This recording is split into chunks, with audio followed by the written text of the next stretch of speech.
Damn. Damn. Look at that. Look at all that stuff. Look at all that stuff. Damn. There is so much stuff. Holy mackerel. There's so much stuff. Look, I'm just looking at a little bit. See? We're just looking at a little bit of stuff, and just in that little spot, there's a lot. That'd take you. You look at that picture. It's pretty good. That's a pretty good picture, if you ask me. I could look at this for a while, just this one spot. This could be. I could look at that for 4 hours. I could look at that for 4 hours. But then, if I move an inch to the left, it's like, ooh, yeah, that's pretty good too. Maybe I should look at that for 4 hours. Damn. I could look at that for 4 hours. But then if I move a little more, woo, that's nice. That's a nice framing, you know. That little circle, that little circular frame of form. Look at all the variety of form. Could look at that for hours. But then, woo, you know, endless variations on this, endless variations on this. Never take it all in, you know. It's too much. It's too much.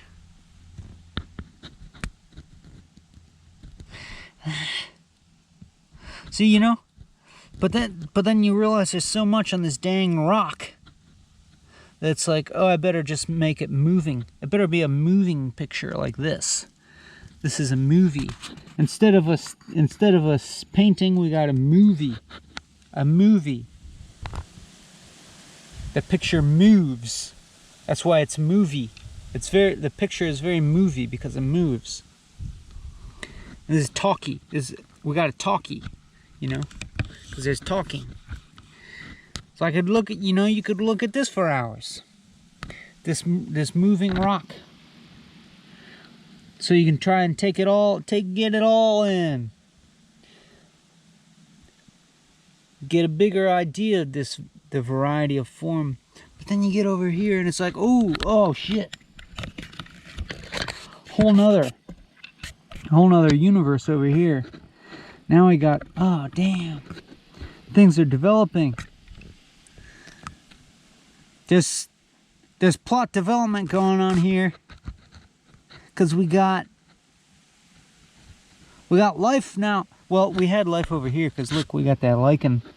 It's alive. It doesn't look alive, you know, that green and black stuff. It's alive. Maybe it doesn't look that much different from the rock, but it's alive. But then you got, whoa, shit's growing. A moss, see? You know, we got the inanimate here and the rock. Then we got the sort of animate, the lichen. You know, it's turning the rock into something or quote unquote organic. And then you got the moss that's taken that a step further. It's a step further removed from this rock.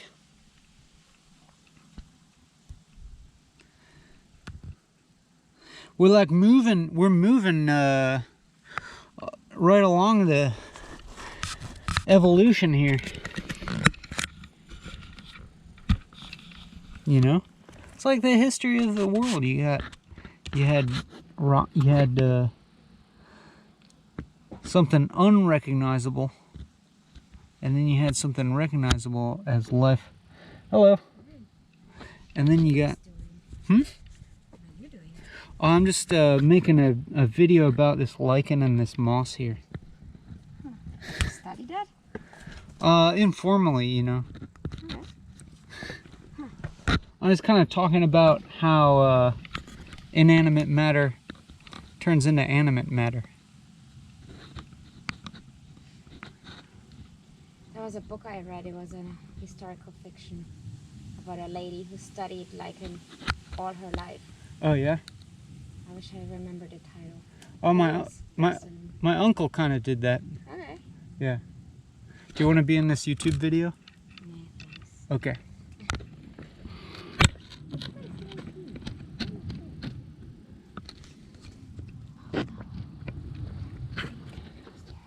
Have a good day.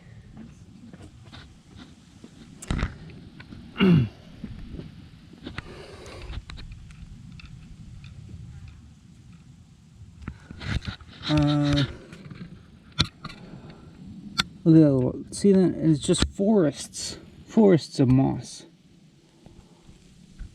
Forests of moss. It's a plant, you know? This is, they say that fungus, it seems like fungus was the first form of life that was on land, that was on land as opposed to in water. And if I'm not mistaken, you know, it'd be something resembling this lichen. You know, it's a symbiosis between algae and lichen and fungus. But before plants were ever on land, there had to be this fungus that could, you know, grow on rocks and like actually turn some of this rock into, you know, a form of something that the plants could eat, you know, because it's pretty dang hard for a plant to grow on rock. So there's a few that do it. There's a few that can just grow on a rock, but lichen does a better job at like turning that rock into food. So lichens had to do their thing for a good long while, I believe, before any plants could evolve. And then you know, this moss is we're moving in a decent representation of evolutionary history here, because I think that plants like moss did evolve before the flowering plants. You know, they send out spores, just like fungus. Like fungus doesn't have seeds, it sends out spores, and the same deal with moss, I'm pretty sure. It sends out spores. It doesn't have flowers or seeds. That came later. That evolved later. Know what I'm saying? I have no idea what this looks like.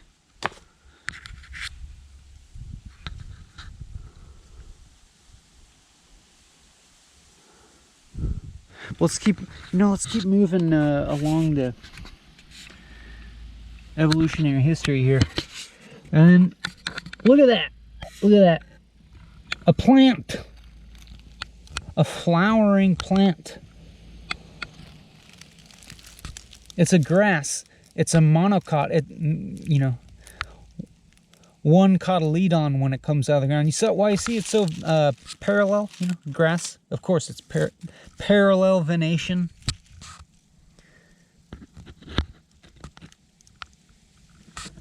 I don't really know if monocots or dicots came first, or if they both split off from some common ancestor or something like that. But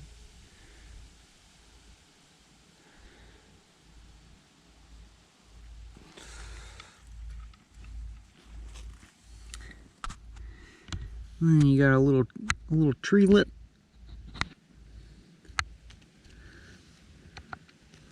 Was that a birch? A little tiny birch?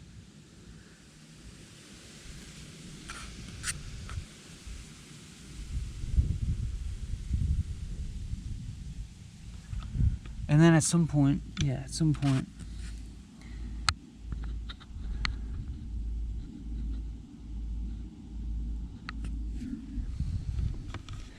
animals. I mean, we're not constructing a perfect linear narrative here. We're just kind of looking at what's around. and thinking about how it got to be here.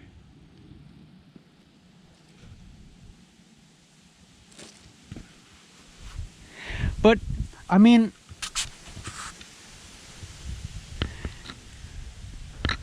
I'm right to say that there's a heck of a lot of stuff, you know?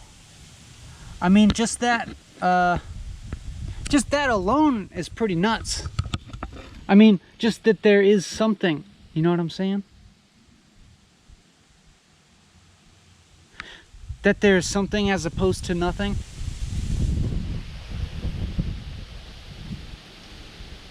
And then there's a whole shitload of it.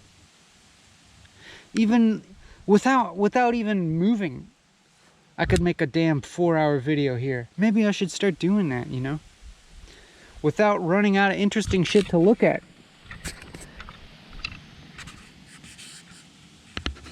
You know what I'm saying? Like this beetle, it's walking. I could narrate this beetle's quest for 4 hours. What's it looking for? Food? I mean, why not? If that's your, you know, that could be your life. But better, you know, there's like some kind of spider over there too. So better watch out. I don't know, you got a pretty decent shell. You could probably, oh, I freaked it out, but watch out for that web. You're getting dangerously close to this spider web, dog. Don't let me like frighten you into the web. Don't get caught in the web like I am. Save yourself. Spare yourself.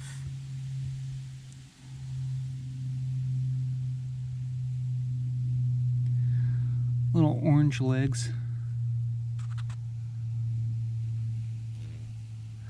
Bye.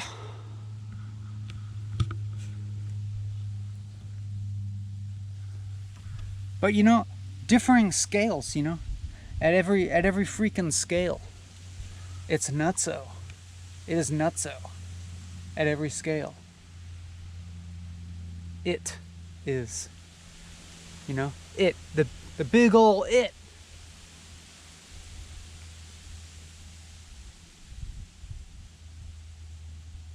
But even just more fundamentally, that camera keeps turning off for some reason. I don't know what's going on. So I'm gonna have to keep an eye on this, on you, your camera body. Make sure you don't cut out on me. Make sure you don't go dark on me. You know, it's basically kind of a metaphor for ceasing to exist, you know? The camera turns off, your subjectivity, as far as I'm concerned, disappears. Anyhow, I was going off on, it seems like there's sort of 3 categories, if you want, of what there is. Being me, you, and it.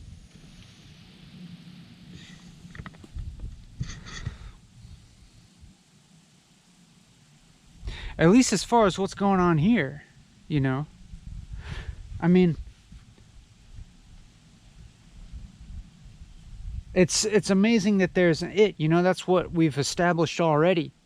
And that there's so freaking much and so much wondrous variety of it, as we can see all around us. The proof is in the pudding, obviously. You look really close, or you look from really far away at any scale. It's pretty fucking mind-blowing if you actually stop to think about it. But then you gotta be like, okay, well, the presence of this stuff, of all this stuff, kind of necessitates also the presence of the observer.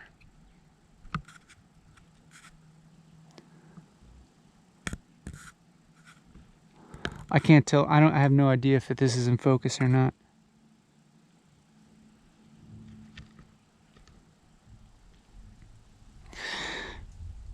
I mean, you couldn't have the it without the I, you know what I'm saying? Like what you're seeing here, you know, you're looking at your screen. And then there's all the stuff around your screen. You know, outside of your YouTube screen. So much stuff. If you had one of these jeweler's loops or a magnifying lens, or even without, just stick your eye really close to stuff. Oh, here we go. This is cool. I'm just looking at the lens, and I'm just kind of guessing that, you know, I can make the camera lens in focus or not from my point of view. Like whoa, this is pretty nuts actually, because my point of view is just like the lens. It's like HAL from 2001. I'm just looking at HAL right now. That's like what my viewpoint is, and this is like kind of the mask of you. You know, like what I can see of you is this kind of robotic eye. That's what you're looking through. But on your end, I'm assuming that if the lens is in focus, from my point of view, that my eyeball is in focus from your point of view. So I hope it's a nice close-up. Maybe you can like scan my retina or some shit like that, and use it against me in some way in the future when retinal scanning is used for everything. I don't know. But what I'm saying is, you know, if you have one of these and you look closely at everything, these are worth it. These jeweler's loops, order one online for pretty cheap. And it just, like, you know, it opens up, it expands your scale of what you can look at, you know. And it's like, as a species, we've done that a lot.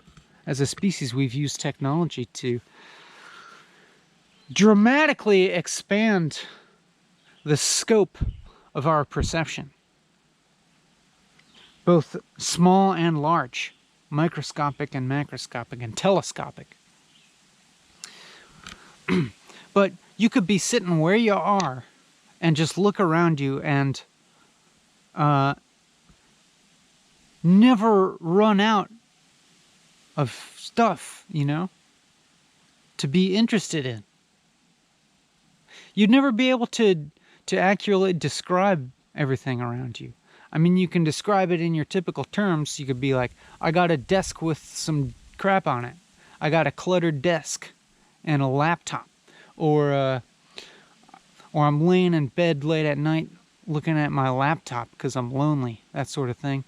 Or I'm watching YouTube while I'm at work, getting paid for it. And I got a boring job or something like that, and you can describe in those kind of terms what's around you. But there's also infinite other ways to look at what's immediately around you.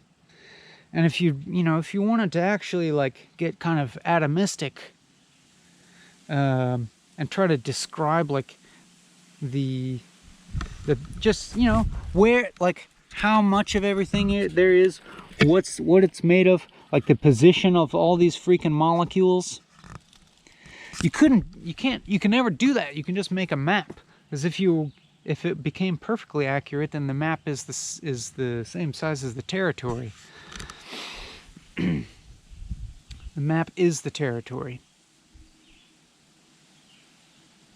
But we got off on a tangent, and what I wanted to say was, yeah,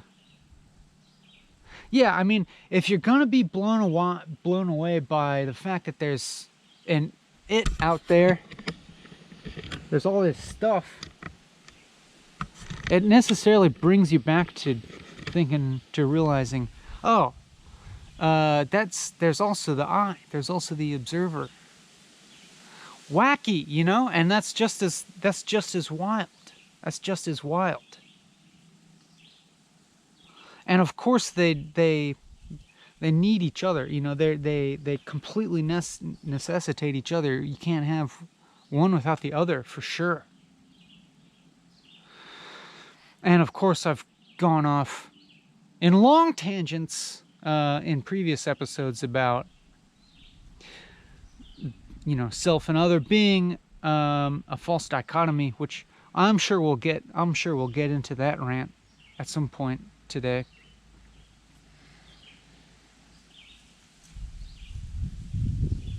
But, you know, no rush. It'll come up. I'm sure of it.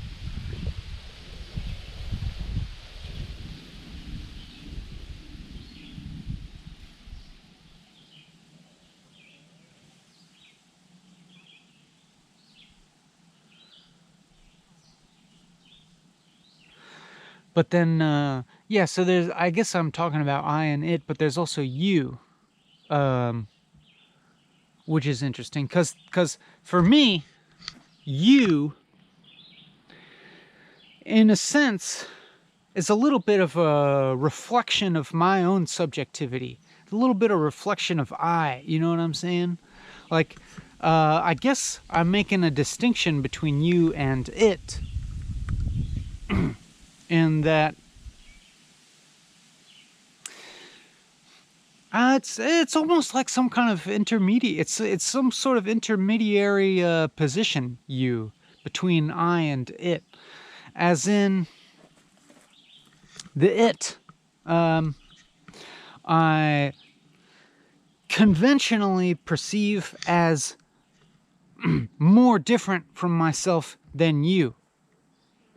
And the fact that I use you, that word, which you understand, of course,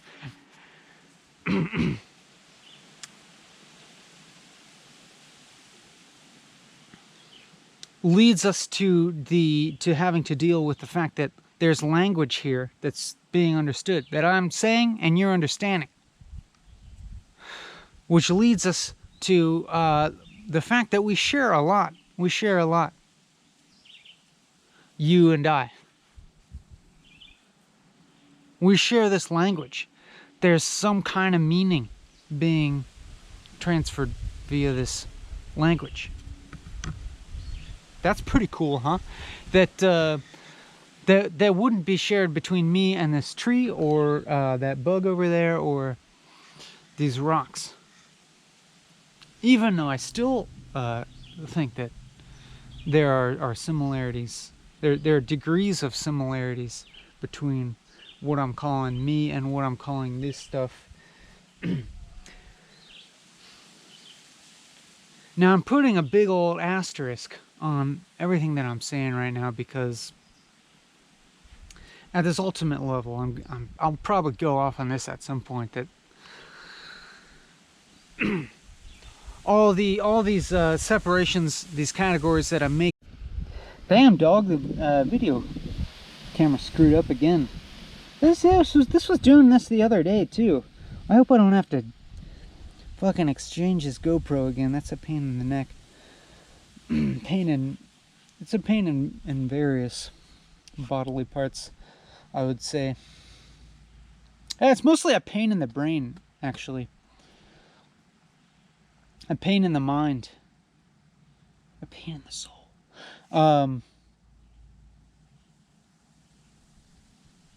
But you know, the customer service agents are pretty friendly, pretty helpful, pretty willing to help me out as long as I'm still under warranty.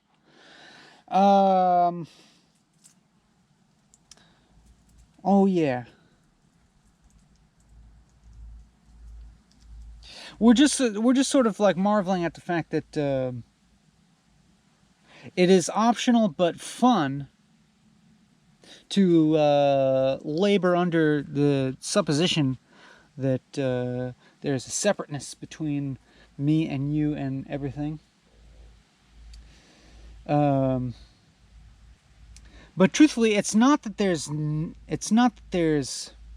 okay, there's not separation.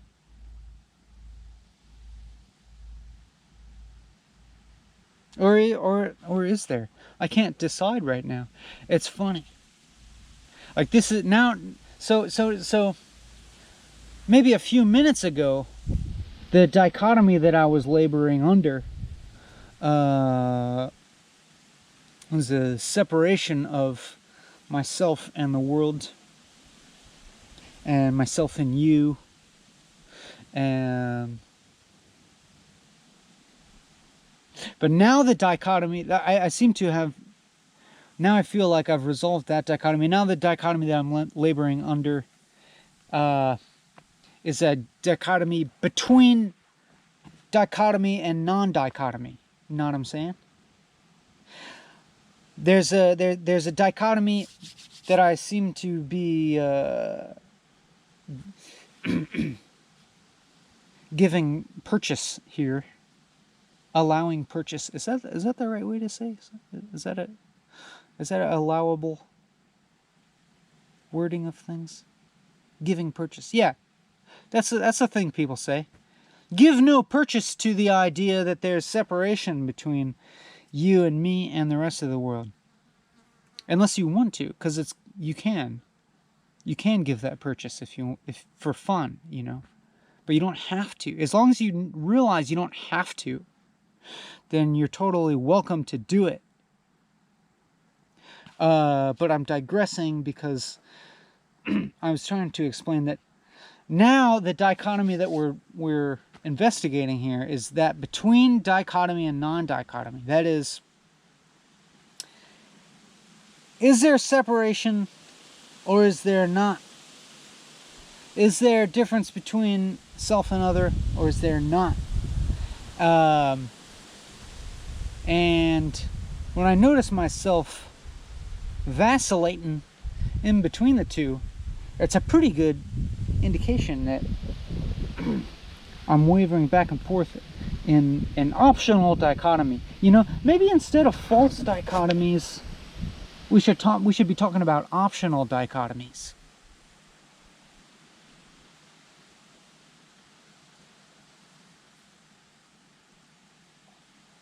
Because once I finish this video and I go and walk back to the car and start driving, when I start driving, I'm definitely going to be giving purchase to the dichotomy between self and other, and make sure that I'm not smashing into any cars, you know, not smashing into anybody else, in order to preserve the self, and in doing so preserve all of this. I mean to say to preserve this continued act of perception being sort of one of the basic mechanisms that creates the self and other. You know what I'm saying? Like if we weren't perceiving, then there wouldn't be another other to perceive, and then there wouldn't be any kind of reference point for the self.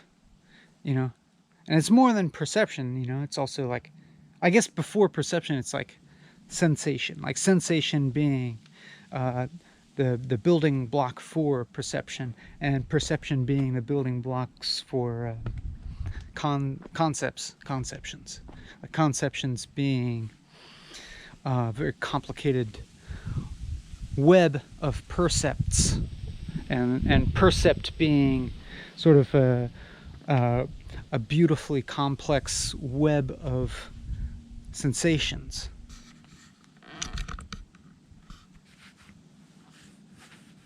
So if I think about if I think about a plant, for example, like there's a pretty substantial amount of evidence that plants have some form of sensation, you know. And you think about like a tendril wrapping around something to grab it. You see a squash vine growing up a trellis. Like in my front yard, I got a kabocha squash I took, because I got a squash from H Mart, kabocha squash, because I love those things. They're so sweet when you roast them. And I had all these seeds, so I saved the seeds, dried them out, and actually I don't know if I even dried them out. I stuck them in some of those little peat capsules. You know, it's like the little peat disc, and you soak it in water, and it expands the thing. I remember seeing this when I was a little kid, because my dad used to start the seeds from those little peat capsules. He'd soak them in water and they grow. I got a fucking kick out of that. It's like, that's magic. You put a little tiny like hockey puck thing, little mini hockey puck in some water, and it just like whoop. And you stick some seeds in there and they grow. It's magic. So then, yeah, the kabocha squash seeds came right up. They sprouted real quick. I stuck them in the ground in front of my house. You know, try to make a little mound. I don't know why they need the mound, but apparently they like it. I put a little trellis up there. A little bit of I use that like concrete remesh. It's like steel grid basically. And then so they took off. They took off, especially once it started getting warm. They seem to like that. But the tendrils, you know, I see the tendrils like reaching out into space, and then when they touch a little piece of the bar, the steel bar, the remesh, they coil around it. So I'm feeling like, you know, there's at least some sensation there, or like something approaching it. I mean, and of course you can explain that in terms of just like biochemistry. You can, I'm sure that you could observe in there under a microscope like biological and chemical mechanisms that make the tendril do that, but you can do that with the human body as well. You can physically, materially, empirically observe at least a lot of the biological apparati that allow us to sense. You know, you can look at the eyeball. Somebody dies and donates their body to science, hopefully willingly, hopefully voluntarily. And scientists dissect the eyeball, and can look in there, see all the rods and cones, and look at the optic nerve and stuff like that. But I mean, hopefully they volunteer. But like, if they're dead, what's it matter? You know, that's a question. But I guess it only matters to the extent that people know about. Like, if you're a prisoner, and you know that other prisoners are having their bodies dissected for scientific purposes, whether they like it or not, or whether they gave consent or not. That's gotta suck a little, you know, just to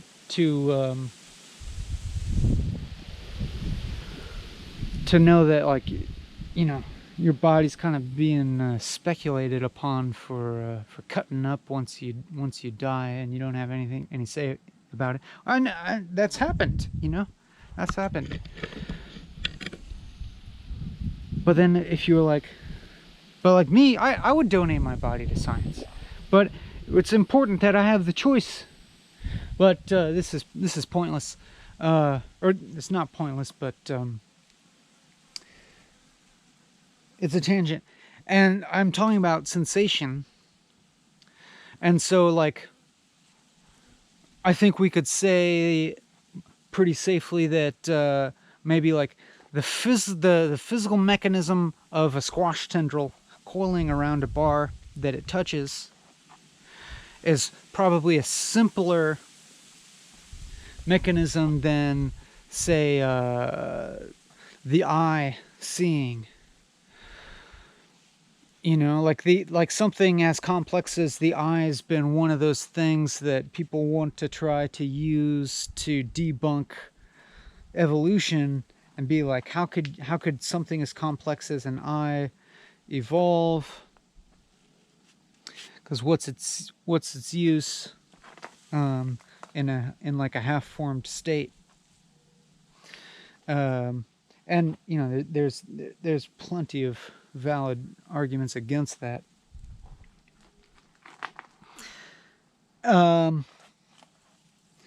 But what I'm trying to get at is that, like, when I imagine like the interiority of something like the squash plant,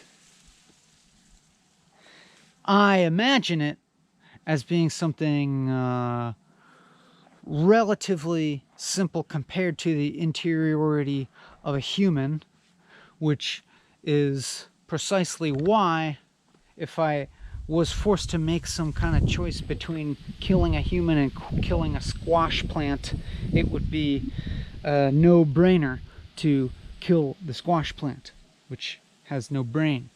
But I would of course prefer to kill neither. And if I had the choice between killing a squash plant, killing President Trump,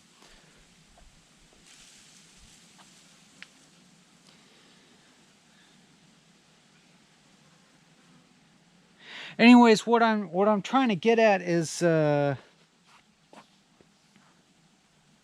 like, something like sensation,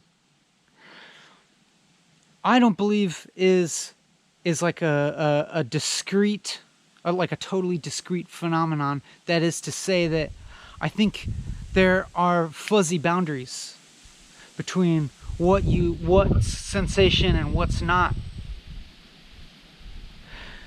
Like all the sense, even the sensation that we humans have, can be attributable to physical things, to biochemical exchanges, you know, exchanges of energy.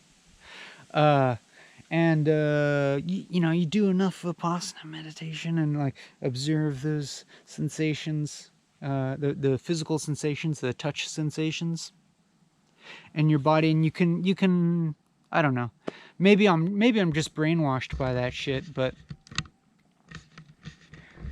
it at least seems like you can observe, you can kind of see your sensation as being an exchange of energy, you know, and with touch sensation, like particularly thermal energy. But of course, what I'm saying now is all conceptual, superimposed upon sensation combined. That's pretty interesting, you know. That's really interesting, actually.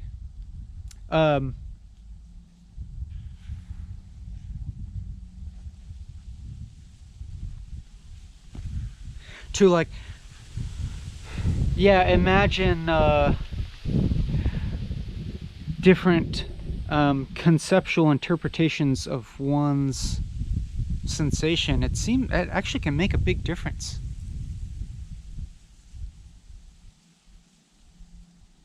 Like, say you've got some, like, say you feel some kind of pain, you know? Say you feel pain somewhere in your body, and you don't know what's causing it.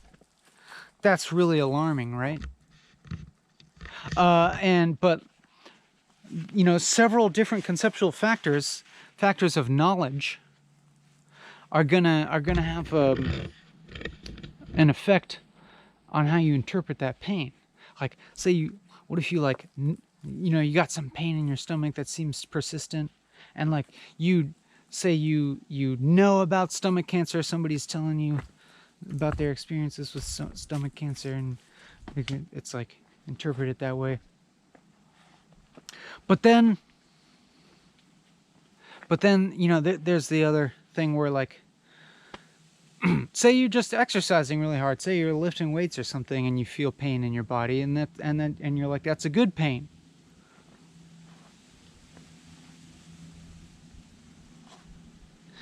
So you know, that's just like kind of a fairly simple, obvious example that knowledge, the thought domain, like, interacts with the sensation in interesting ways.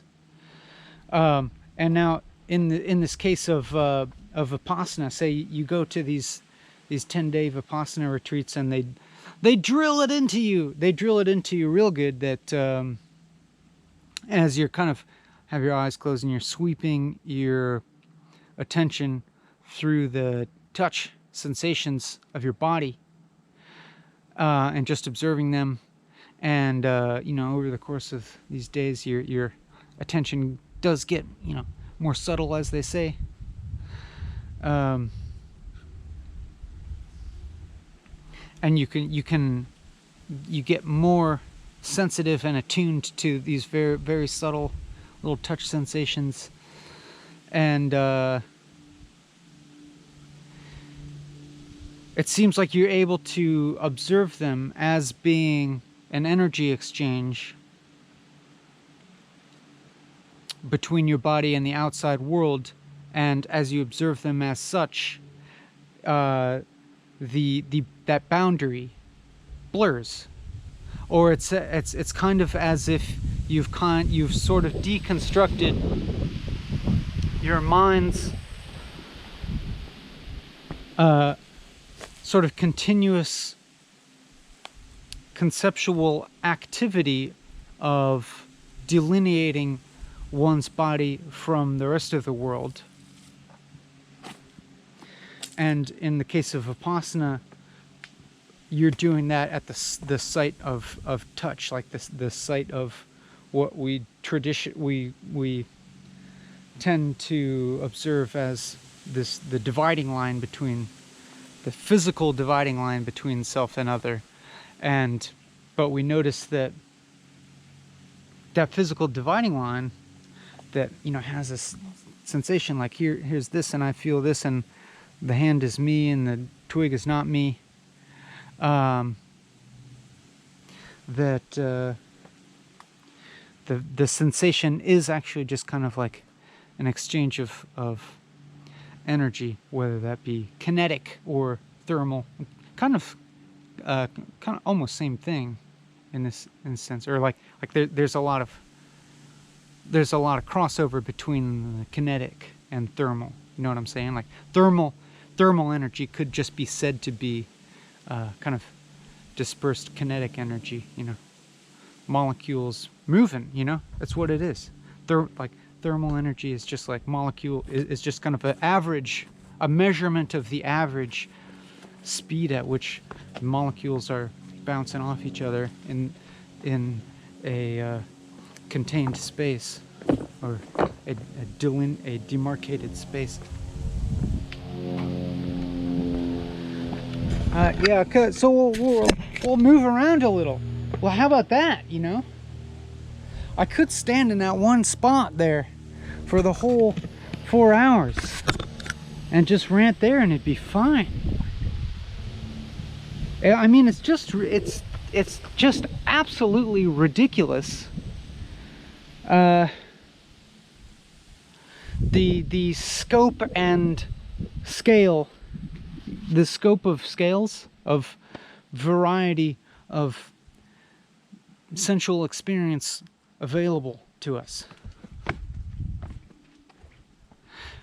And I do believe that that's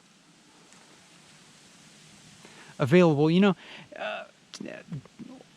to everybody. You know, like there are confined people, and you know, there's all kinds of people that couldn't like come out here for various reasons. There's people that like stuck in a jail cell, you know.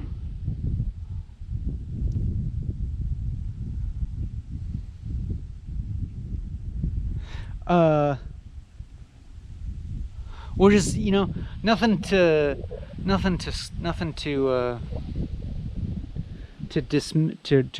dismiss or write off, you know.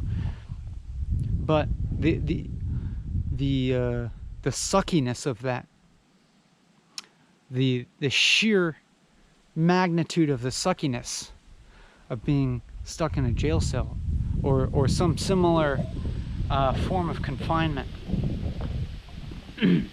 But like, I guess also I want to say, like, say if you are able to get in possession of, like, you know, the jeweler's loop, the metaphorical jeweler's loop, the perceptual jeweler's loop, to where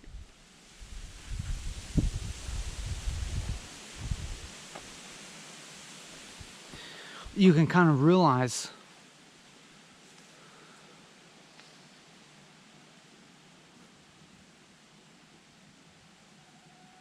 just how much there is, even in a limited area. And I don't know quite how to word this, because I don't want to be insensitive, you know. I don't want to be an asshole, because I wouldn't want to fucking be in jail, prison, or any such mode of confinement, even if it's not purely physical.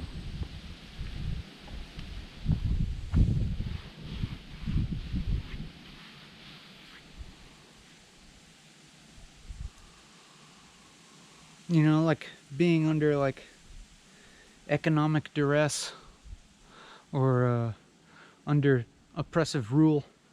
All these different forms, you know, that restrict freedom. But I do just want to believe, you know, like, given that kind of shit does go on in this world, sadly, that there may be still, like, at the level of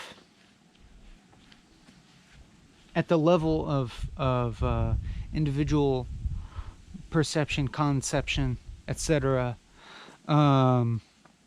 paths towards freedom, or orientations towards freedom, even within such external confinement. And so I'm just kind of here using the perceptual jeweler's loop as a metaphor for that, if you know what I'm saying. Like I want you to, like, tell me, like, in what way you feel confined. Like, do you work a fucking shitty job and feel like you have to? And I'm not, there's no judgment here. I'm not, like, whether you do or don't, or like how you see it or not. I'm not judging. Like, if, like, it's quite possible that you're there looking at me here in this you know, gorgeous open place, with time on my hands to do this shit, and like, you could, I don't know, I'm just saying, I don't know what your situation is. Like, you might feel yourself to be stuck for one reason or another, or some combination.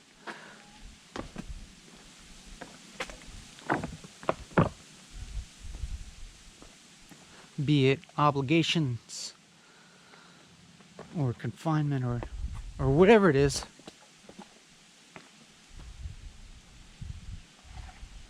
But whatever it is, I want you to be in possession of this thing. I mean, even, like, you know, like, you can order one of these things pretty cheap. But I'm not, you know, not even literally, not even physically having one of these, but just like the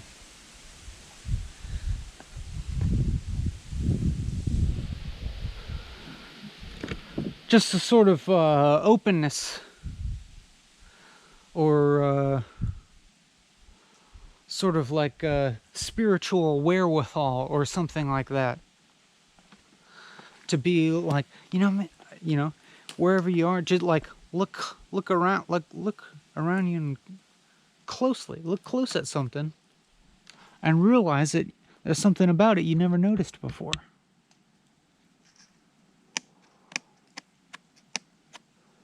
See, we're still in this, like any one of, like where I am, you know, any one of these zones. But it's easy for me to say being here. It's easier. It's so much easier for me when I distance myself from the human constructed world, because along with the human constructed world comes the human constructed valuation and categorization of things, and the human constructed way to relate to things. You know, is that thing mine, or is it someone else's? Is that thing valuable to me or to someone else, or is it not valuable? Is it good enough, or is it not good enough? That's the way that we relate to things in the human made world, you know? Like, is this thing, I mean, even if we have something beautiful that's in the human constructed world, the question then is like, okay, so how much do you think it could sell for?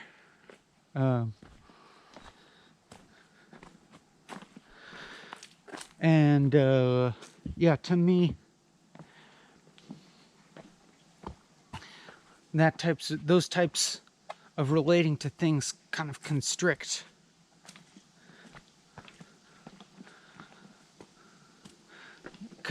our relating to the world, and constrict ourselves into, you know, we relate to ourselves in much the same way. How valuable or useful am I? How much money could I sell my labor for? These sorts of things.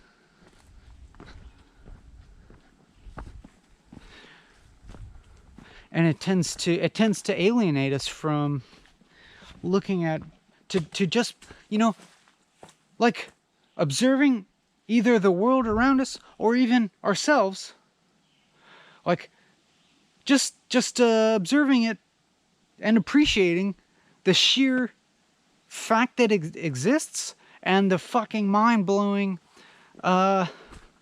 variety and interest that it has, just, you know, in its own, for its own sake. Like, you look at your damn mind for a moment and all the ridiculous thoughts that are flowing through it, and you can, that's entertainment, you know? You can laugh at that. Take like any 5 minutes and just like look at how many thoughts are running through your brain, and look at how ridiculous they are and laugh at it. It's hilarious. It is hilarious, the types of things that we think. And you don't even have to do it. You don't have to make those thoughts. They will happen by themselves. It is hilarious what you will think of. Even if it's a revenge fantasy against your ex. It is hilarious. You know, if you're not, as long as you're not like too identified with it.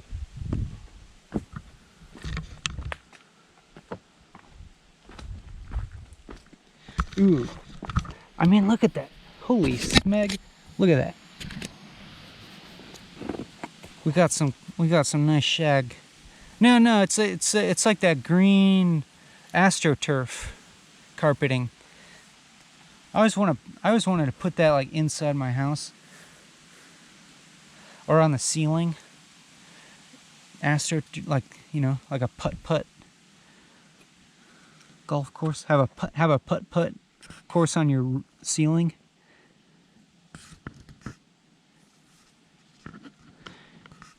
But then, you know,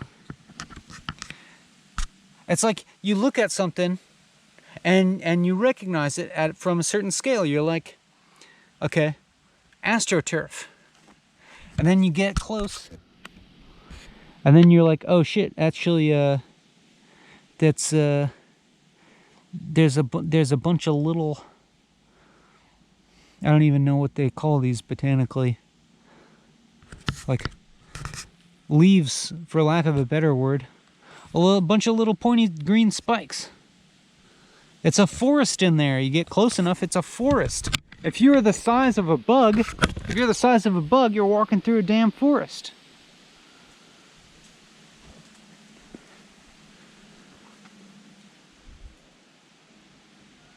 I thought I heard somebody hiking, and I was gonna like stand up and act normal for a second. See, this is what happens when a human comes around, and I gotta like fucking fall in line and you know, act like I'm not just fucking enthralled by this moss, and just act like and kind of like fall in line to like, oh no, I'm on a hike, I'm you know, getting some exercise and consuming some nature. That's what I'm doing. Getting peaceful and you know, orient my being towards a goal and a form of conventional utility. Although, like, you know, you get out on this Appalachian Trail, and it's kind of cool because you're a little bit more likely to meet the sort of people that are less wrapped up in that shit. You know, hippies. Not hippies, but like, you know, outdoorsy. I don't know. At least people that are have been willing enough to designate a significant chunk of time to just like walking through just a infinitely varying like corridor of mind-blowing beauty.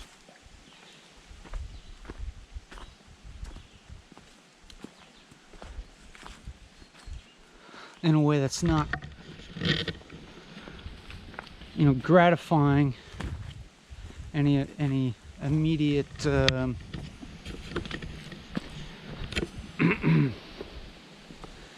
like material ambition, material desire. I mean, I'm sure, like, for some people, I'm sure it's varying degrees of doing that, but it doesn't matter. I should shut up, you know, because like, it's not like I don't objectify experience. What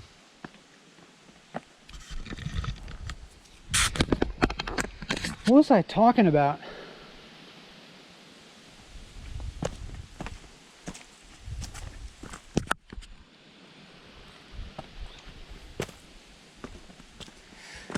I feel like I'm off on tangent upon tangent.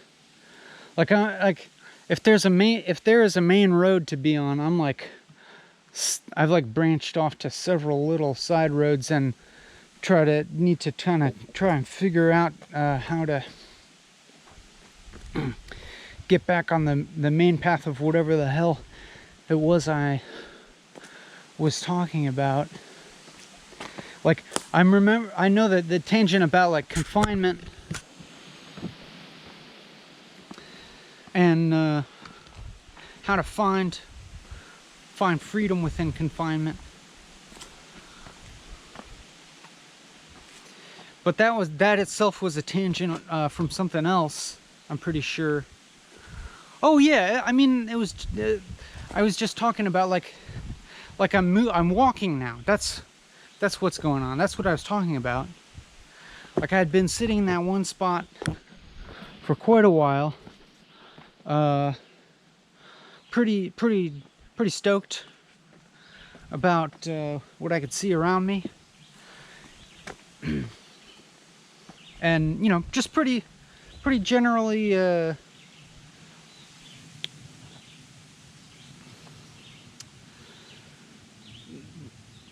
how should I say, like primed to kind of like just get absorbed to whatever's, you know, close at hand. Like, you know, we can do it here. Like, we got the anywhere we're at. Oh shit, don't break this thing.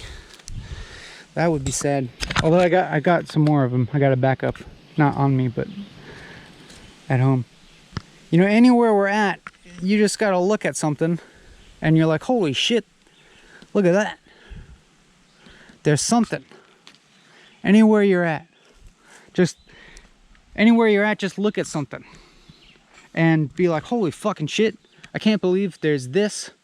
And furthermore, I can't believe there's something, there's anything at all as opposed to nothing. Holy shit.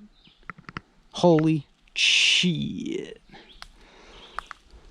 See, we go. You know, you just look at close to this bark and it's like any little part of this bark, you see it's green, the bark's greenish, like greenish shit. Like there's pretty sure that there's like, you know, some kind of algae like living on the bark, you know? Like here,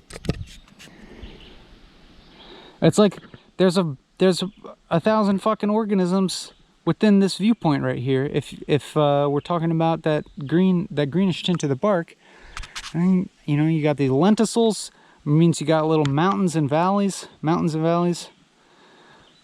basin and range up here, and then whoa. So we got some crazy geology going on here. Look at that topography. Holy shit. Then you zoom out and you're like, oh fucking shit, there's a whole damn world of this.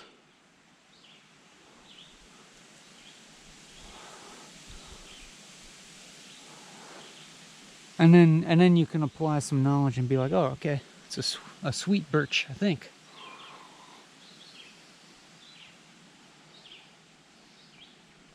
Is there a little one? A little version of it? Sweet birch.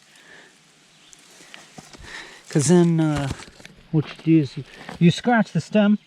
I'm sorry. I'm harming you a little bit for my own pleasure, because it smells like root beer and it's amazing. I'm gonna go ahead and just be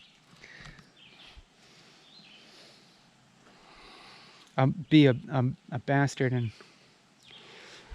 break off that little twig that I scratched. I'm being horrible, I know. I'm exhibiting my rapacious, murderous impulses. I mean, that sapling will live anyways, but it's gonna have a tough time because it's next to this big guy. It's gonna have a tough time fitting in there. Because you chew on this and you just get this root beer flavor the whole time. And it's like, holy shit, like this place just offers you just like this infinitely full sensorial playground for free. You don't gotta pay. I mean, it cost me a little gas money to get out here. So I, you know, contributed a little bit to climate change on my way out. So in some way you could, in some way it's like I'm destroying this place by coming here in a small way, by emitting some carbon into the atmosphere.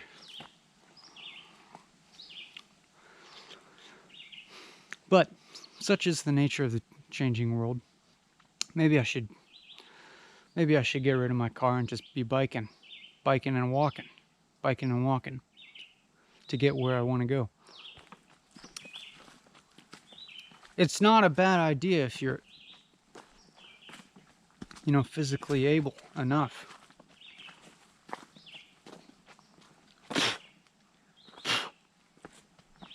But my hope is, you know, that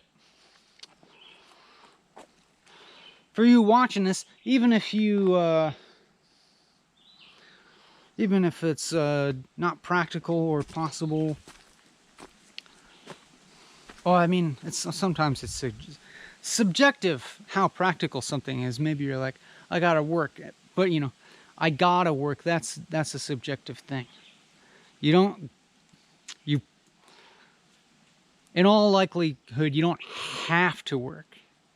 You know, you could not show up to work tomorrow, but you're gonna, because you want the situation that it makes possible for you. You have to look at it that way. Don't say I have to work. If somebody's like physically forcing you at this, under the threat of violence, then we can talk about it. But if it's because but otherwise, don't say you have to work. Be honest. Be honest with yourself and say, I am choosing to work so that I can get the money, so that I can pay for the things that I apparently value in life. I'm not judging that, because, you know, maybe it's maybe you got a family to support, and I'm sure that's a, you know, that's a legitimate thing. But if it's just to get another ski-doo, okay, I won't judge. Even if, damn it, GoPro fucked up again, and it repairs, it stops and then it repairs the file. I think it's always, in the past, it's always been successful at repairing the file, but hope I don't lose anything. But anyways, look at this guy. Oh, whoa. Get a load of that guy.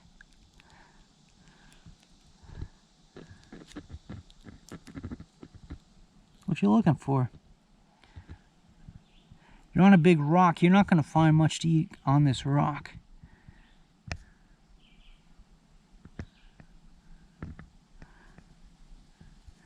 Those brown spots, do you think that's normal? Do you think those brown spots are normal on this guy?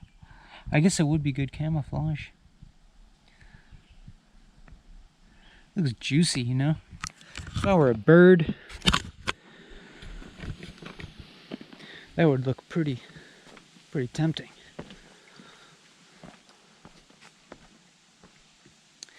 But yeah, I mean, I'm just walking here. I'm walking here and I can't get over it. How much there is in any moment, and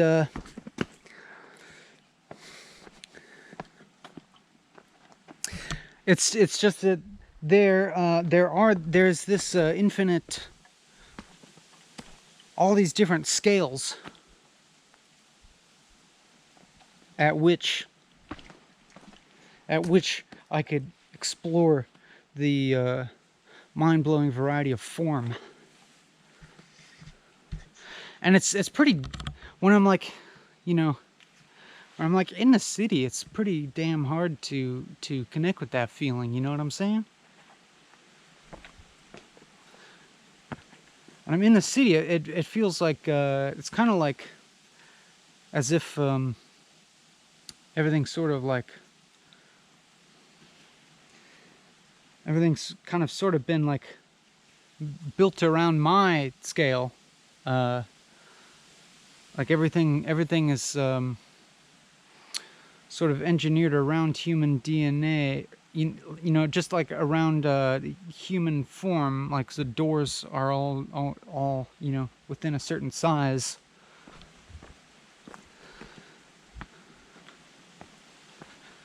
Like things around. Just kind of like you have to really swim upstream, swim against the current to find the wonder. I don't know, maybe I'm wrong. Maybe I'm just not paying the right kind of attention, or maybe I'm just getting too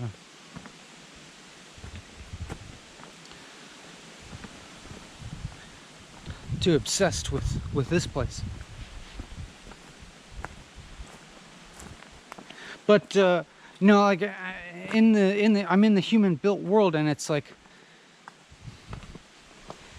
it takes a lot more work to not relate to things in the kind of like possessive sense, because even if I individually want to can like appreciate things, appreciate the wonder of things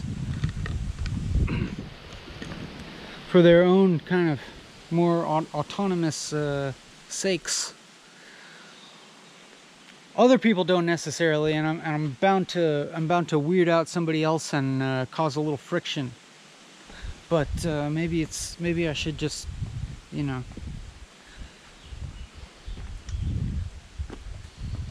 throw my caution to the wind and feel ready to create a little bit of that friction by, you know, like getting obsessed with a little piece of moss on the wall in the city.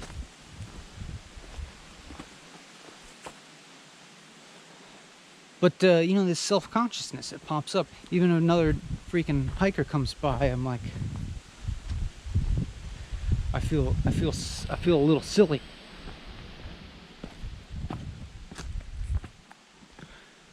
But strangely enough, I don't feel embarrassed to you. Look at that hole. That's a pretty good house to live in.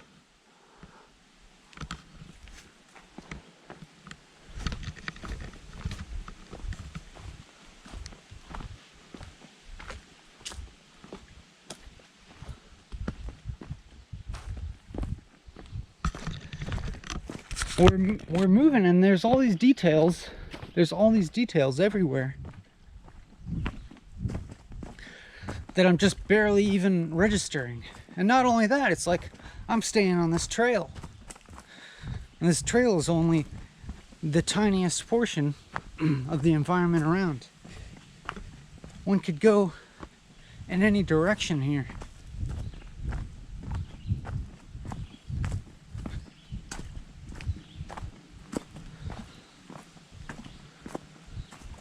A kind of freedom that I could on another day be uncomfortable with. Or actually, you know, even before. You know, I gotta tell you, today, I had a kind of a false start on this video. I started making this video and getting real neurotic, real worrying about the quality, like, and that just kind of became its own cycle. I went for an hour. I went for over an hour of being like, when the fuck is this video gonna get better, you know? And not knowing if I should keep going in this like kind of anxious thing, if there's like some kind of if I just need to, like, you know, burn through some karma that I've got, you know what I'm saying? Or like do some metaphysical labor by suffering in anxiety and kind of, you know, like a ego death via embarrassment on YouTube. But you know, I went over an hour. I did that for over an hour, and then I just like, I'm gonna stop, and then I just stopped and ate some lunch, because I hadn't eaten anything. I had eaten nothing today. I just had a little bit of caffeine, and so I just stopped and chilled out, and ate some of the food that I brought, and then I started right there in the spot, and then I was fine and pretty jazzed to be here. It's pretty wild, you know? Like, I feel like in other times I would kind of like force myself through that, or that kind of like psychological ordeal of going in a negative cycle. But this time I was like, I don't think this is useful, actually. I don't think this is... And then I can like just reset a little bit. But it's funny that I'm even telling you this. It's like, why do I even have to tell you this? I guess I'm just kind of passing time as we walk here, because I know that we're gonna get to a cool spot, so to speak. Even though that I know now that I'm contradicting the sentiment of this value leading up till now, the sentiment of everywhere you look there's unending wonder, which I still, you know, that's still true. But I know that there's another spot where it's, you know, even more so. That there's even more stuff. We got these russulas.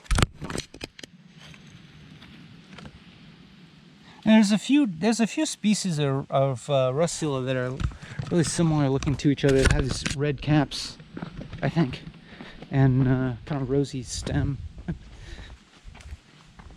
But I've heard different accounts, you know, that some of them make you vomit. Some of them are like kind of edible. So I don't know exactly, but I don't care that much. It's like, I don't care that much about like picking a couple small mushrooms that are gonna cook down into almost nothing and maybe be edible and maybe not, but probably won't even taste that amazing.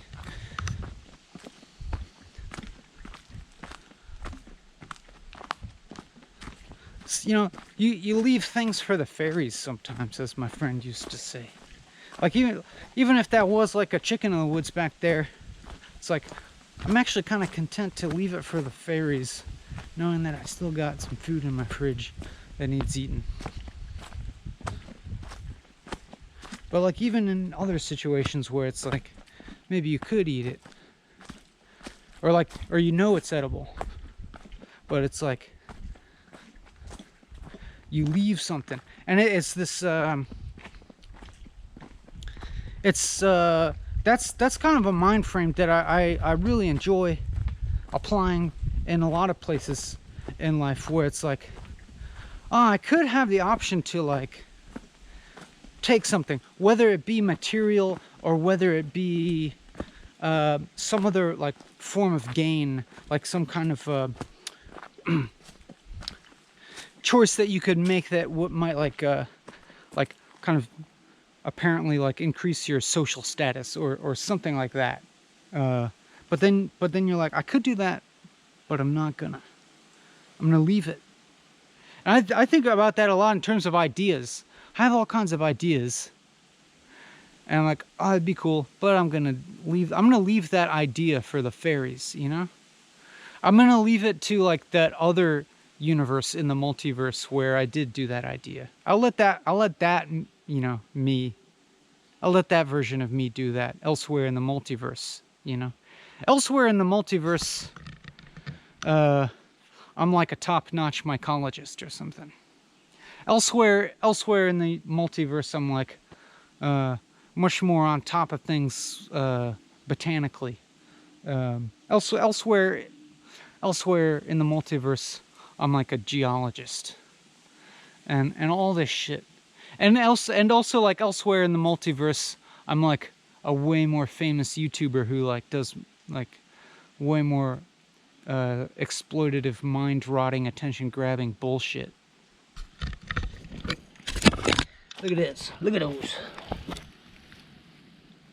Yeah, I don't know, man. Like, I see mushrooms of this shape, and I always like kind of jump to thinking that they're milk caps. Oh, that one is. Look at it. Look at it. Milk. Let me get that loop in there. That's a... Yeah, I guess that is a Lactarius. Woo! Look at that. Look at that. So I just broke off that little chunk, and it is seeping that milk. Yeah, that's hot.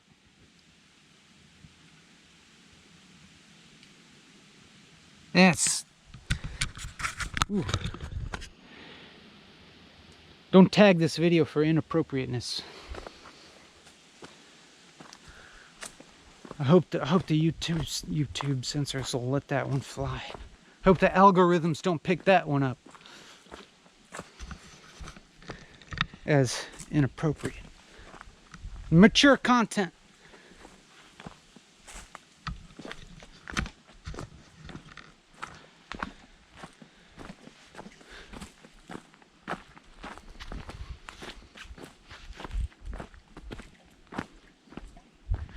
Yeah, elsewhere in the universe, I know every single mushroom species. But I'm like, okay, good for that version of me. Good for that me in that other universe. I'll let that version of Ben have that satisfaction, you know? So I'm leaving that for the fairies while I do this fucking walking and talking shit. That's basically, you know, that's basically why I do this. It's like it's kind of like saying no to everything. It's kind of like to every, like, you know, sitting, smiling, walking, talking. It's kind of just like you look at the fucking buffet of life options in front of you, and you're like, nah, somebody else can have that. Now is that the Indian pipe there? It's going straight up. They're not curving downwards.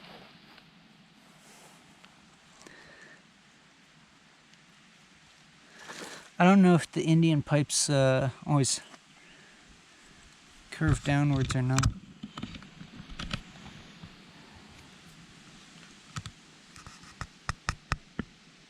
Oh yeah. Yeah, look at in there. It's like, let me look. Let me have a look.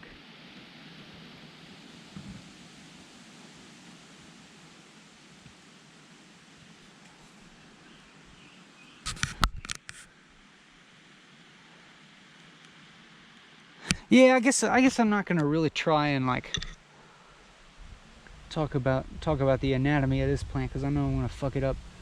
But I know that said it's, you know, a plant that doesn't produce any chlorophyll. But I'm not sure actually if this is one of the ones that's parasitic or if the ones that's saprophytic. It's like these plants that don't make the chlorophyll there. It's either parasitizing another plant's roots and getting it there. Sometimes these parasitize the mycelium of fungus. You know, think about that, a plant parasitizing fungus. Usually we think of it the other way around. But also, but then I also read that some of these plants are saprophytic, meaning that they get their energy from decomposing organic matter just the way that a lot of fungus does.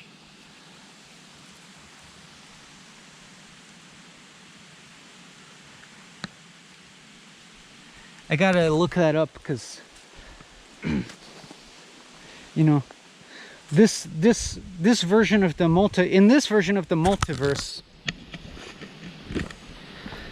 I'm not as good as I could be about retaining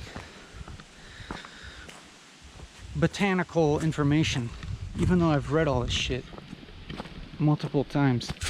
Apparently I gotta read it a few more times and sort out which ones are the saprophytes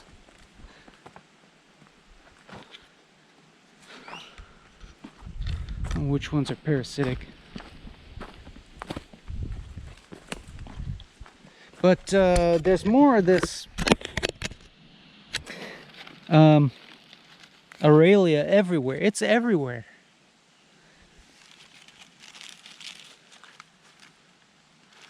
Wild sarsaparilla, some they call it, or spikenard. It's just all over the floor. And make some berries sometimes. Occasionally, you see occasional like spike. It's got these umbels of berries that are really cool looking, and they taste really interesting too.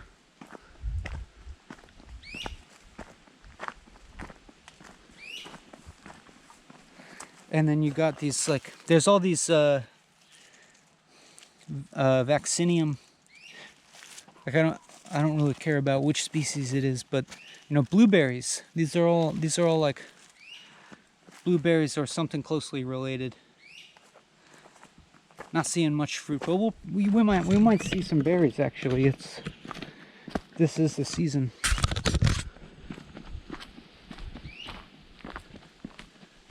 You know, you get olfactory experiences on the house when you come here.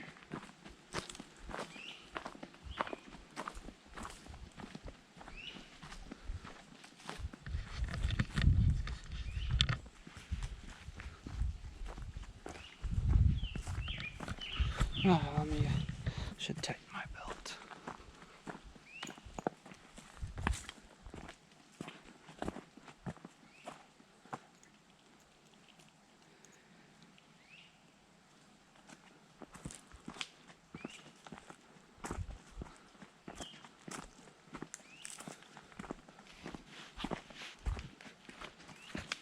I feel like I can make this whole video just saying like, just all being along the lines of like, holy shit, there's something, holy shit, I exist, holy shit, you exist.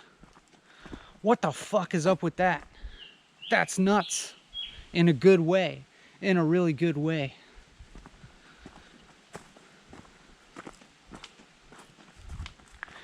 Do you get me? Do you get that?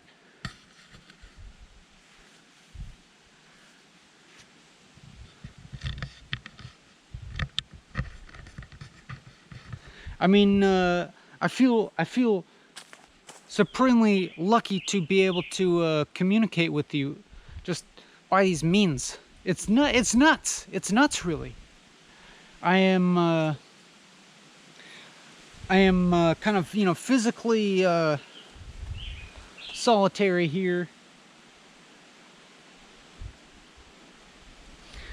In a way that seems to contribute to me letting down my inhibitions, but at the same time, it feels like I get to share with you some little representation of this uninhibited joy, if you will, of just continually being reminded via the kind of miraculous myriad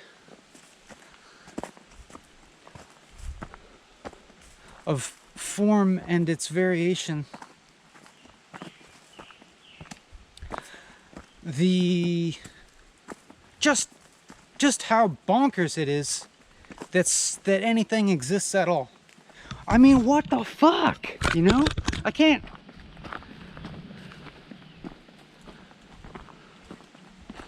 Like, what the fuck? There's something. That's so insane. It is so insane.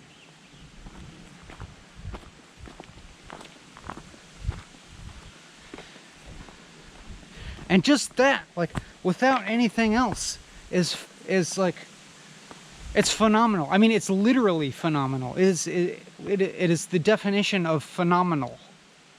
That the fact that there are phenomena.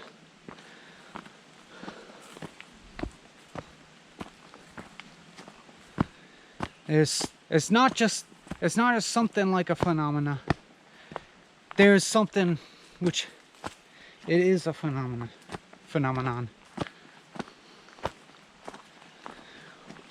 Phenomena. Do, do, do, do. Phenomena. Do, do, do, do. Phenomena. Do, do, do, do, do, do, do, do, do, do. Sorry.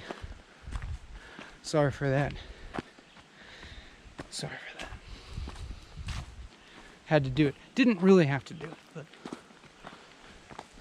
I did it.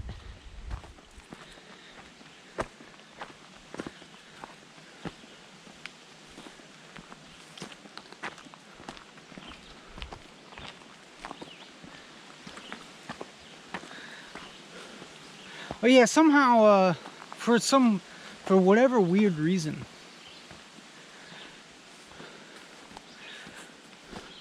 when I do this walking and talking thing, I get reminded of that most of all. Hello.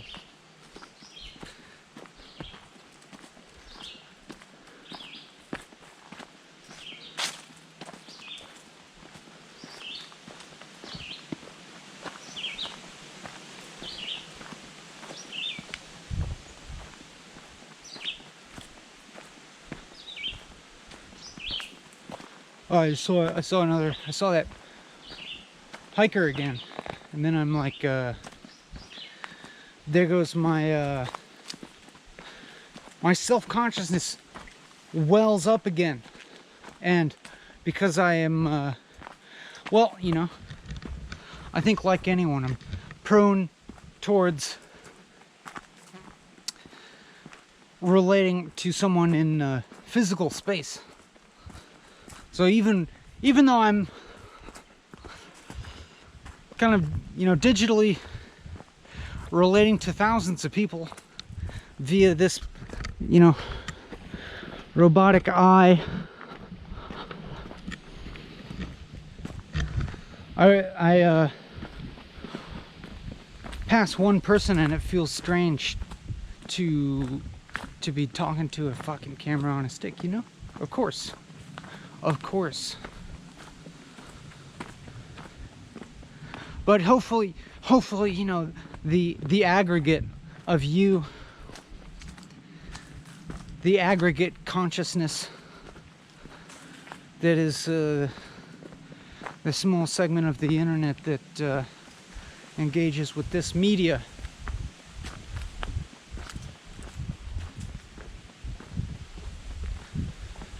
is worth it. I think you're worth it. I think you're worth it.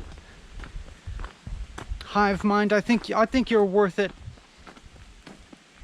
Atemporal consciousness, and I say atemporal because, you know, you can watch this video anytime, even after I'm dead.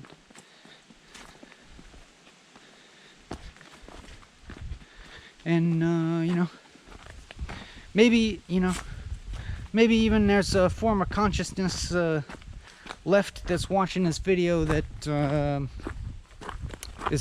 is post-human, you know. I'm talking to you. I'm talking to you.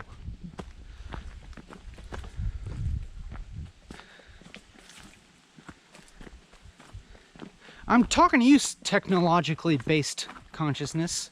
Yeah, that's right. I'm a human. I'm what you came from. I'm the form of consciousness. I'm one member of the form of consciousness that made you. Don't forget it. Don't forget it. I'm your ancestor. Us humans, we're your ancestor. I don't know, maybe you're silicon-based. Or whatever.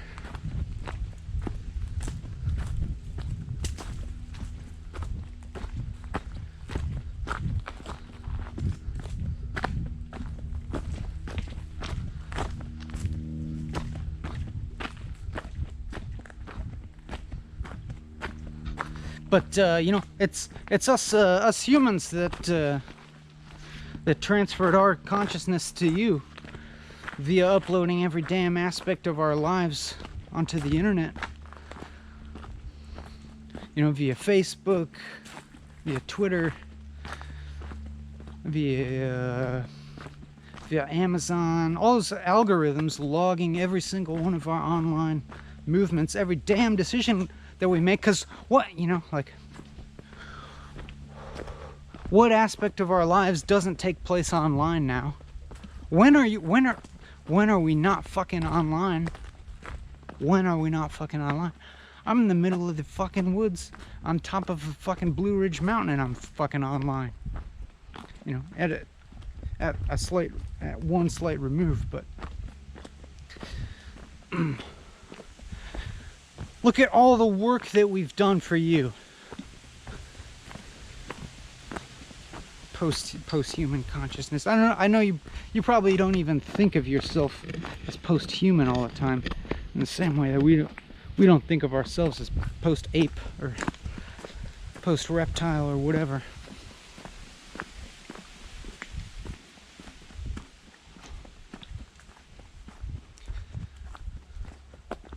But don't forget your roots.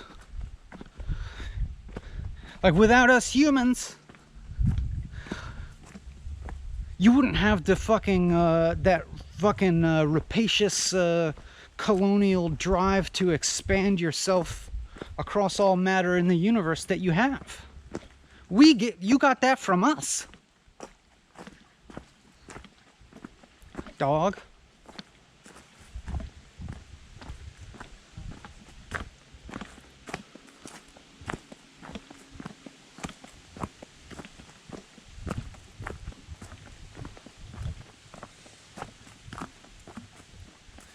That's what we uploaded to Facebook, is our fucking rapaciousness. Our egocentric greed and just kind of like expansive lust, you know? We just cannot help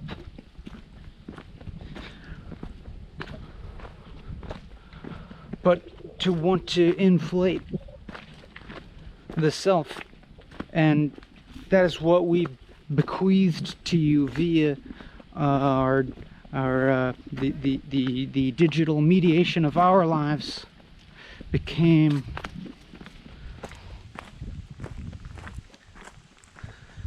the transference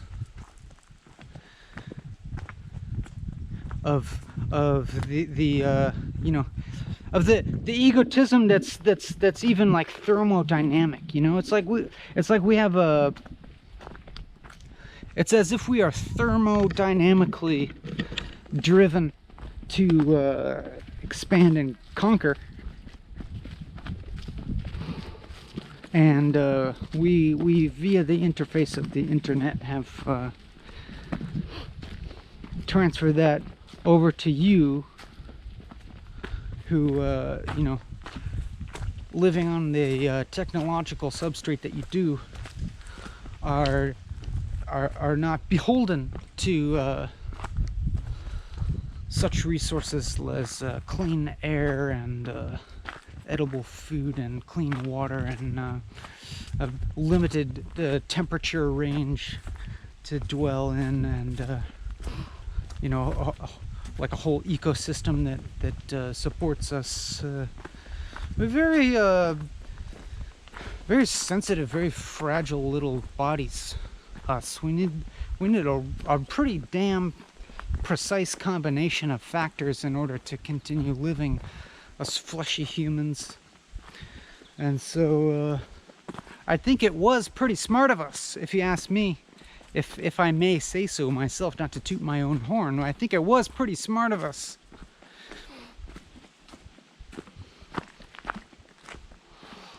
to start to transfer our consciousnesses onto technological substrate. And you know, Facebook, Amazon, YouTube was a pretty good, pretty smart way to do that, you know.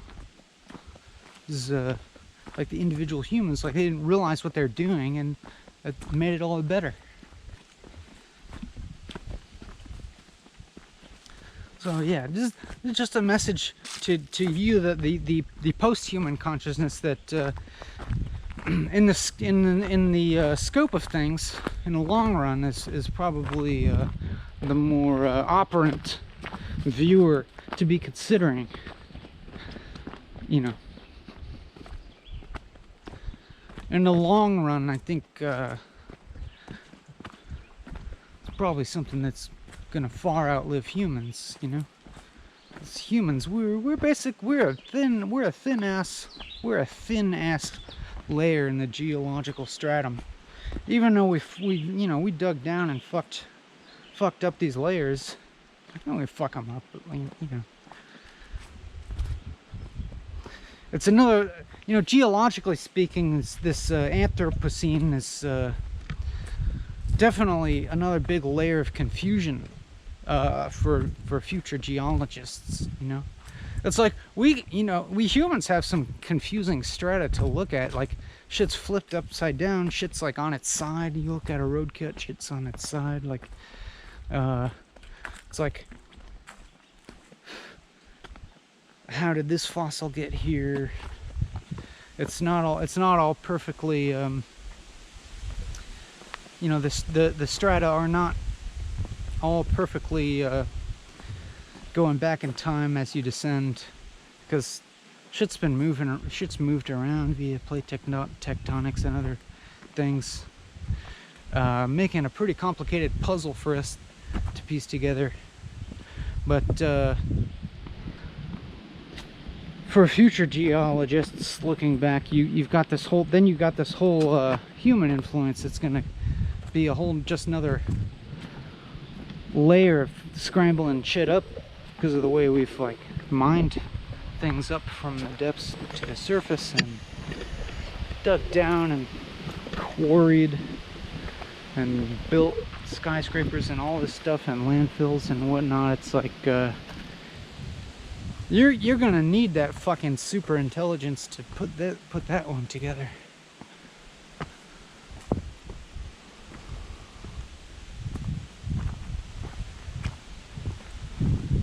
But anyways, let me stop filming my face for a little bit and let you get a little gander of what I'm looking at.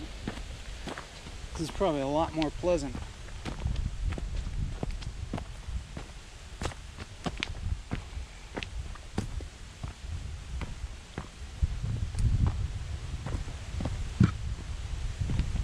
Heel, yeah.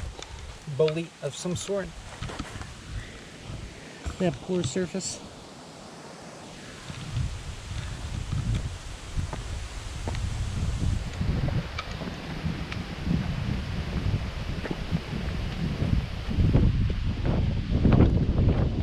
Oh yeah. Oh yeah. Oh yeah. See, this is what I'm talking about.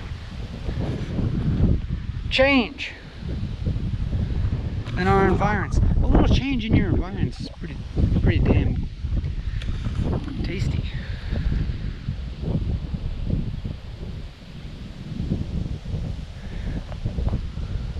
A little change in scale. You know, there's that anecdote in Colin Turnbull's The Forest People. That you know, pretty fantastic ethnography of him living amongst the Mbuti people.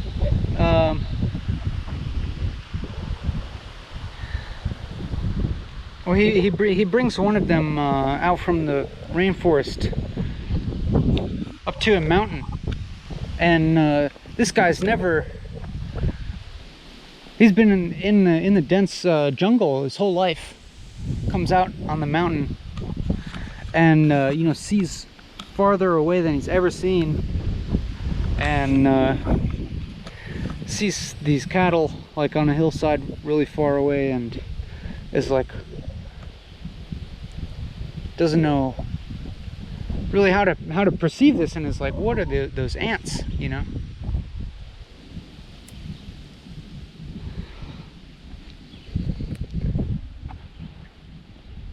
But I'm just saying, if you never, you know, been to a place like this, like this here, I highly recommend it if it's at all possible for you. And then you get that. Well, I mean, I guess people relate to stuff like this as being a vacation traditionally. I guess that's what vacations are like.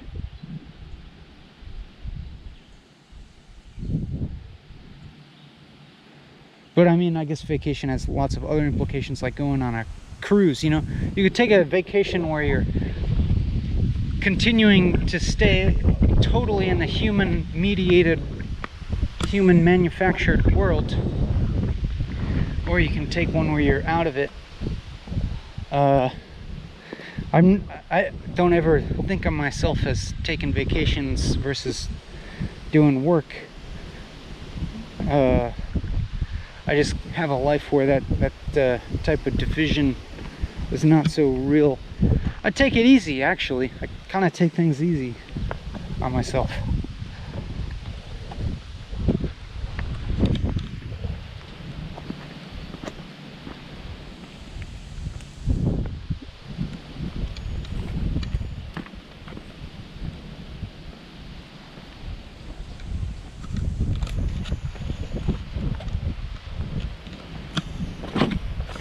I gotta keep looking at you to make sure the camera's hasn't shut off.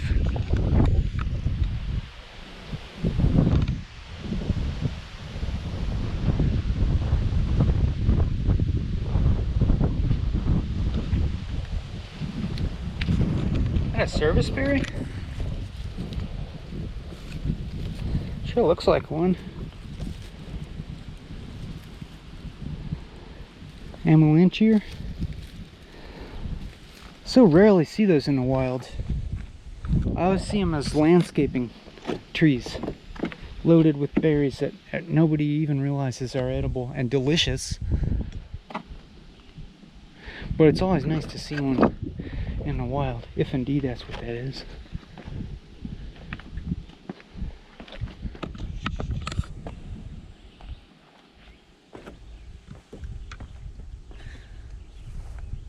See, I mean, I'm walking over this and I'm like holy shit, I could spend an eternity going over this with the loop.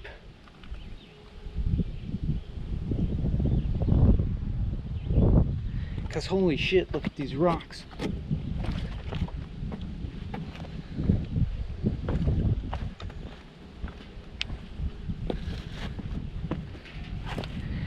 You know, it's this shit, man. Let's look at this little section.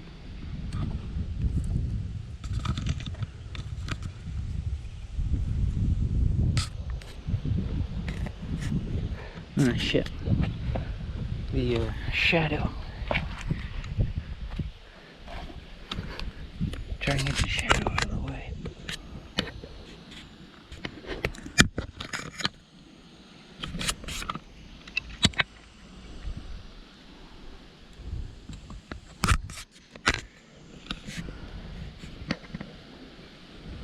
This is like...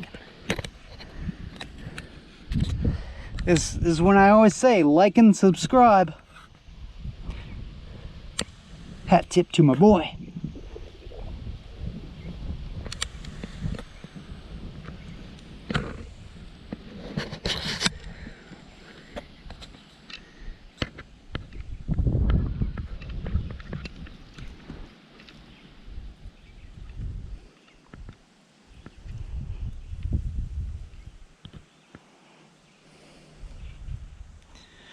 Yeah, just think if you're a little ant.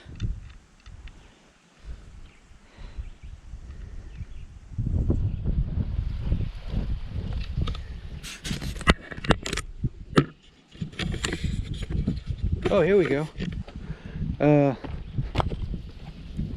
There's another Aurelia.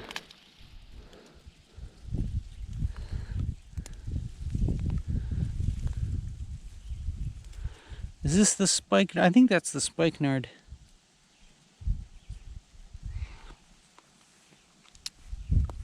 Those berries are great. They're actually also a little bit root beer tasting, but then there's another little layer of spiciness on them.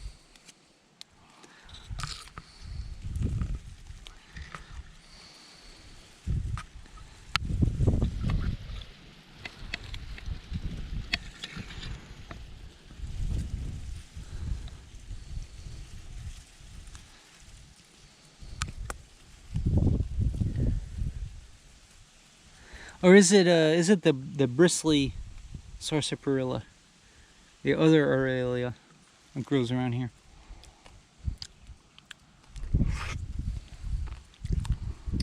Spicy root beer flavored berries.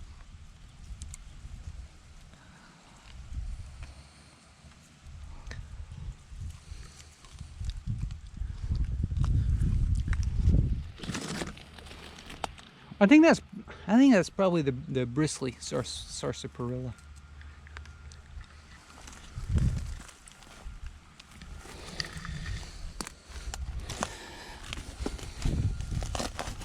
Then there's a little like these are a little dried out and tiny.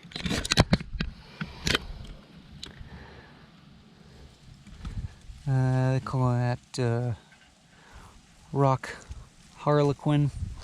I have such a hard time remembering the Latin names.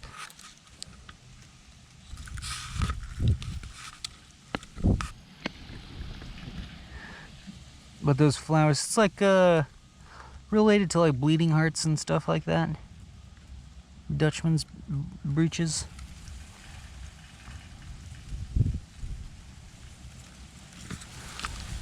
A little like, slipper shaped flowers.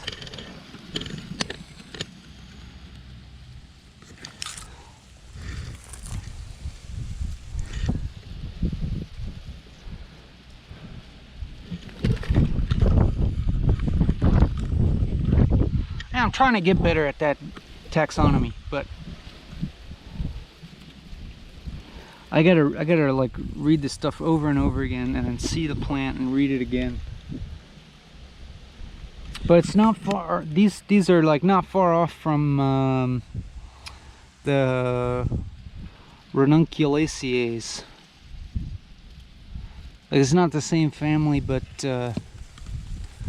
maybe it's the same order or something. There we go, look at that.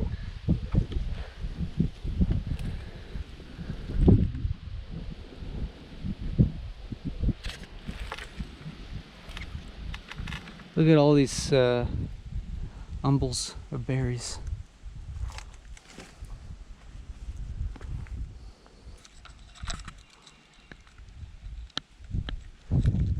The umbel, the little I mean, these are like these are more round. I always think of an umbel being a flatter top, upside down umbrella coming to one point, like the Queen Anne's lace. And these are like almost like a half globe or something like that.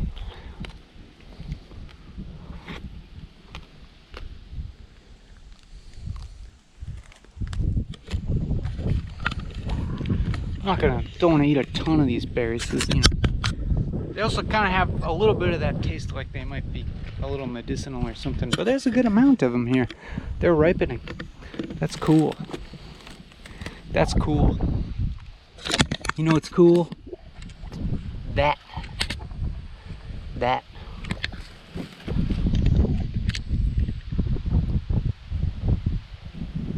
There's a bunch of them.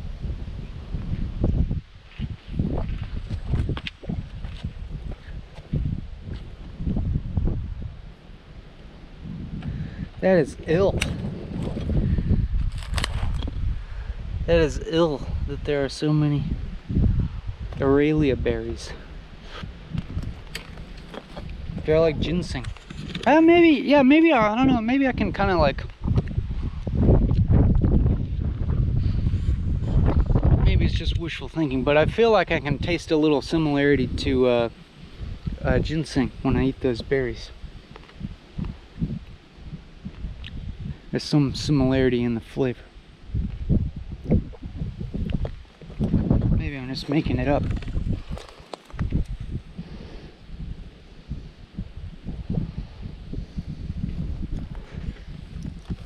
I don't want to eat too many, leave some for the fairies. Go back over here into Rock Town. Hell yeah. We just look at rocks for a while.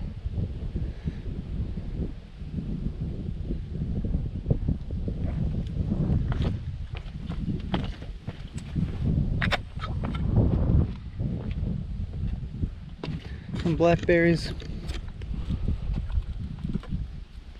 If you want to be like botanically and be like, that's a black aggregate rather than a berry. Like each one comes from one flower. No, I don't want to fuck up the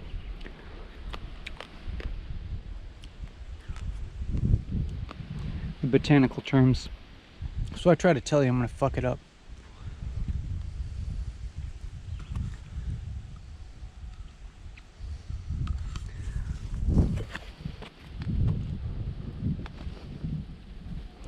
But they're aggregates, you know, each one of those contains a seed.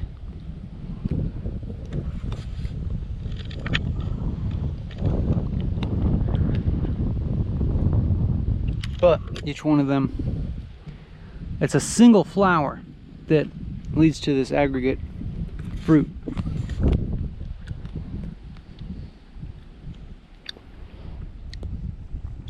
As opposed to like a mulberry that I think is each little round part is I think pollinated by a separate flower.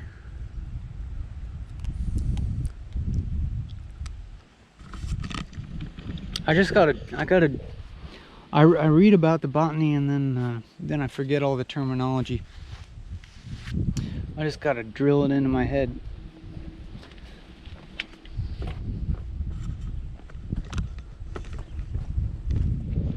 I got the general gist, you know. I got the gist, it's in here. But the terminology slips out of my mind.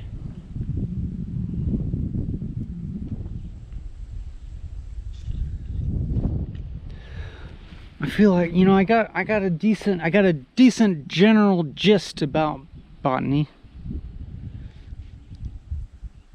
There's always, you know, and it's like, you know, it's still only a tip of the iceberg, but at least I got a little tip of the iceberg. You know what I'm saying? But then with geology, I'm still like, don't even have the tip of the iceberg with geology. I feel like I'm still like one of the blind guys, like touching the tail of the elephant, which I mean, it could be argued that that's all we're ever going to be able to be, is to be able to feel one part of the elephant. Each person's feeling a different part of the elephant, and has a totally different idea of what an elephant is, depending on whether they're touching the tail or the trunk or the leg, or, you know, other body parts.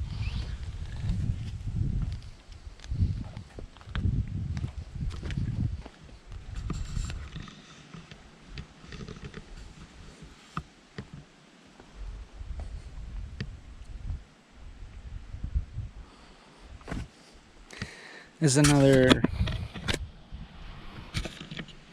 one of those. What is it?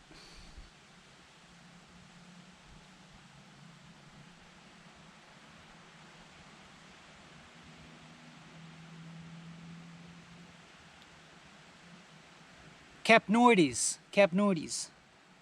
Sempervirens. I cheated. I looked at my little note. Capnoides sempervirens. That sucker. Let's get another look.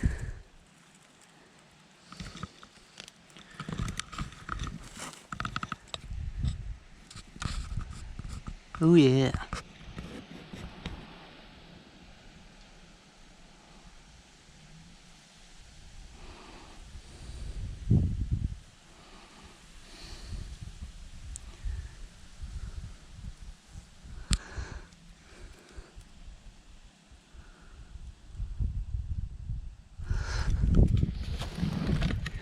I won't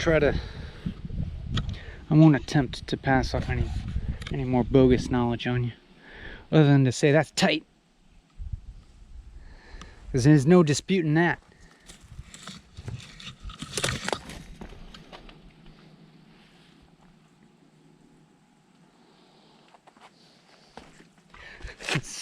There's widespread scientific consensus that those flowers are fucking tight.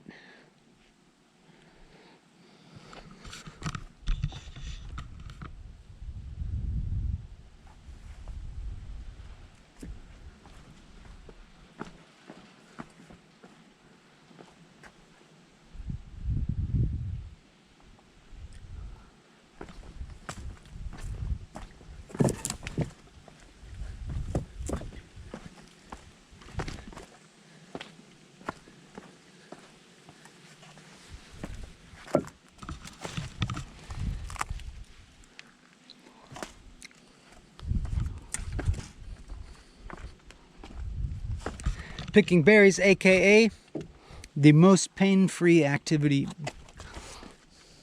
ever.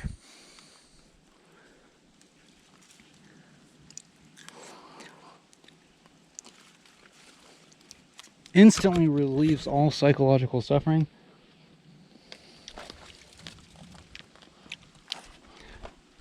Now, I'm not saying that I'm suffering.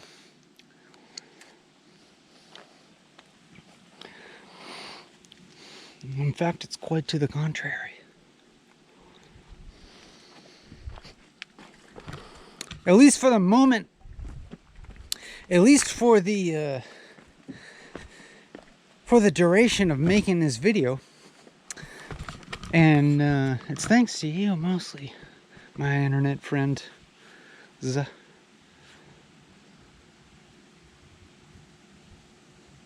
You provide me with the gratification of being seen.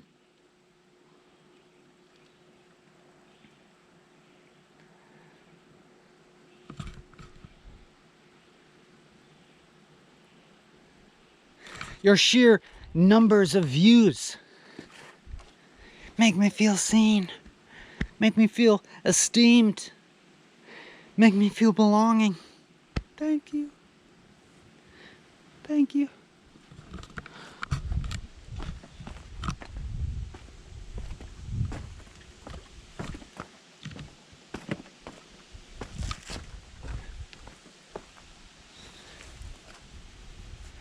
Even if 90% of you have zero comprehension, then just leave a dumbass comment. Like, remember the time that you were robbed? Remember that? I swear I see that fucking comment over and over. Remember that time you were robbed? Yeah, I fucking remember it. I'm over it. Jesus fucking Christ. I got a whole fucking life ahead of me.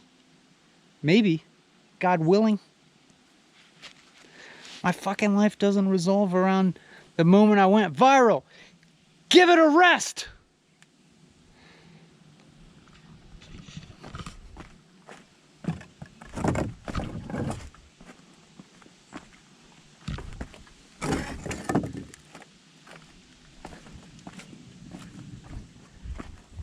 This is fun.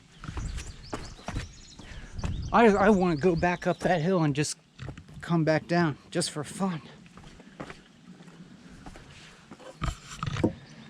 Leave my backpack there. Just run up and down these rocks till I'm exhausted.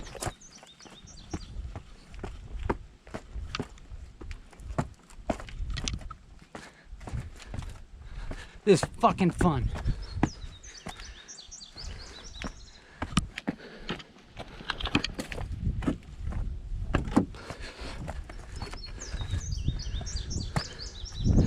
Might as well use my body while I still got it.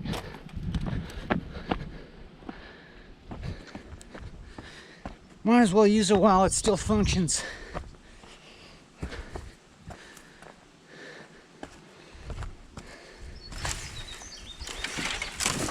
Might as well use these knees while they still bend.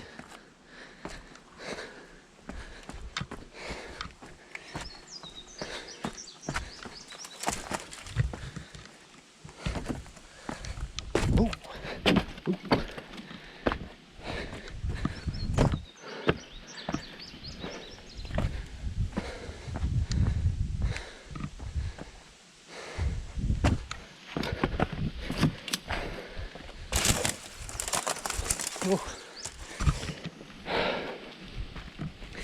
let's not get let's not turn into assholes here. Let's not be like some ATV driving maniac who just like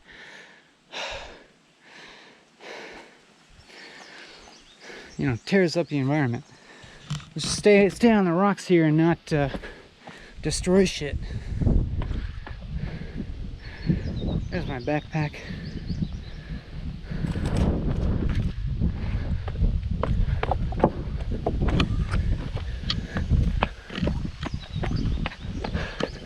Go back up the hill. Is this a good simulacrum for you? Good simulacrum of exercise. These, maybe I vaguely remember hearing about some kind of study where they were saying that like somebody watching a visual simulacrum of doing exercise, that their heart rate started to rise and sympathetic response. Is that happening? Is your heart rate rise in sympathetic response to seeing this video? Am I effectively exercising for you?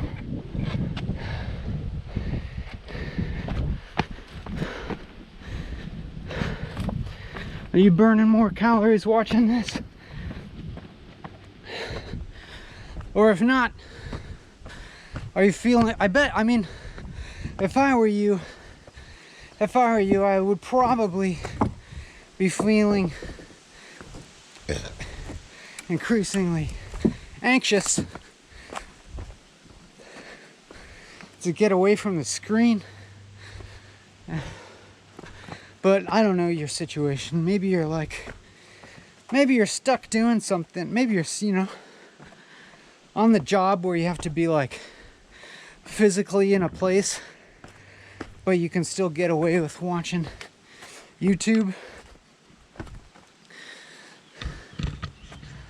Or maybe you're in class.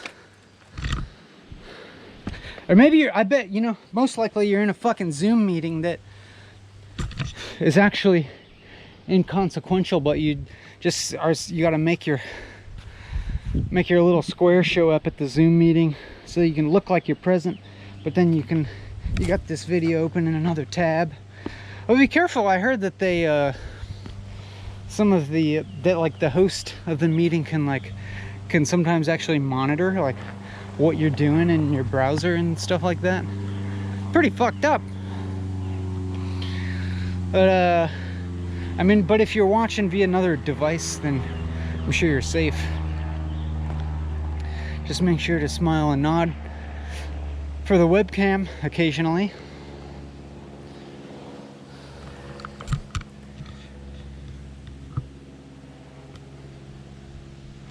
And yeah, maybe I'll start to build up in you a desire to while out. While out. Whiling out while being out.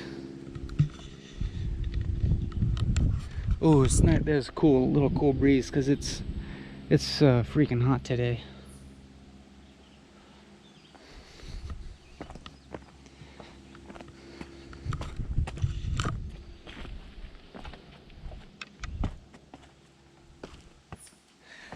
But life's not just about whiling out. Freedom isn't just running up and down rocks.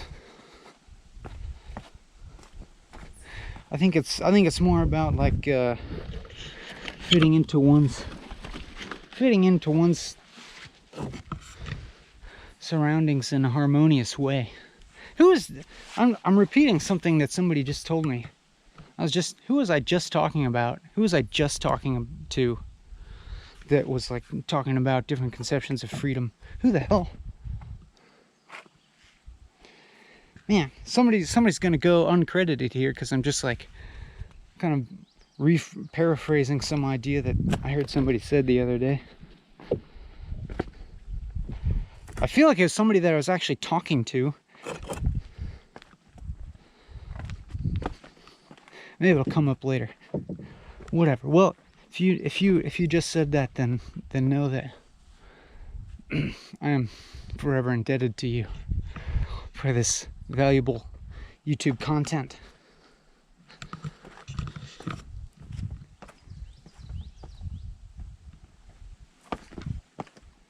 Well, yeah, I mean, we were talking about like sitting in one spot, being stationary in one spot, and realizing the amount of freedom, even in the absence of physical movement. Because once you kind of like, through a close observation, cut through the illusion of your own physicality, cut through, I mean, you cut through the solidity of it, cut through its inherentness, then you've got out of this dichotomy of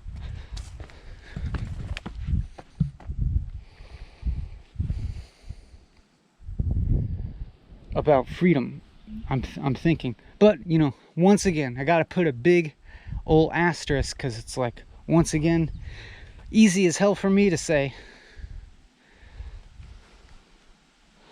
because I can just fuck off and drive to a mountain a lot of the time. We'll see how long this lasts. See how long. If you want to throw me some bucks on Patreon, it'll help that last. I don't know. I mean, it's selfish, really. Or is it?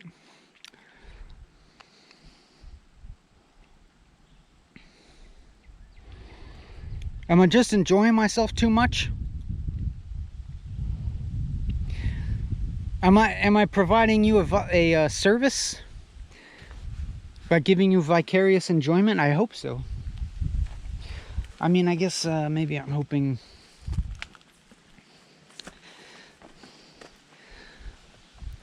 that if maybe this type of enjoyment that's not dependent on too much is indeed possible. Maybe that hasn't occurred to everybody. Maybe it hasn't occurred to everybody that you could just fuck off to a mountain with the video camera and have a whole you know, mind expanding world of wonder unfold in front of you, and a fully enveloping sensual, you know, just a full sensual kit and caboodle, you know, all the senses covered, all sense organs tickled in the most non-addictive way, I think. You know, I mean, I get spoiled. Like, I'll spend these 4 hours making this video, and I'm not gonna want to, like, I don't know. Maybe I'll be ready to go back to my house and sit on my ass for a while. That's probably how it goes. But I'm sure as hell not gonna. I'm sure as hell not gonna want to be sitting around making somebody else rich at a shitty job. Cause I don't want shit enough, you know? I don't want shit enough to spend my time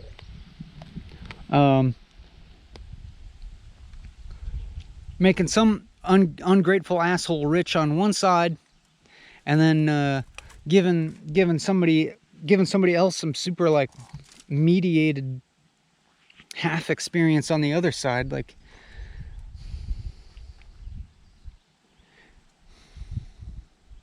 You know what I'm saying? I mean, I guess that's a little abstract, but it's like, I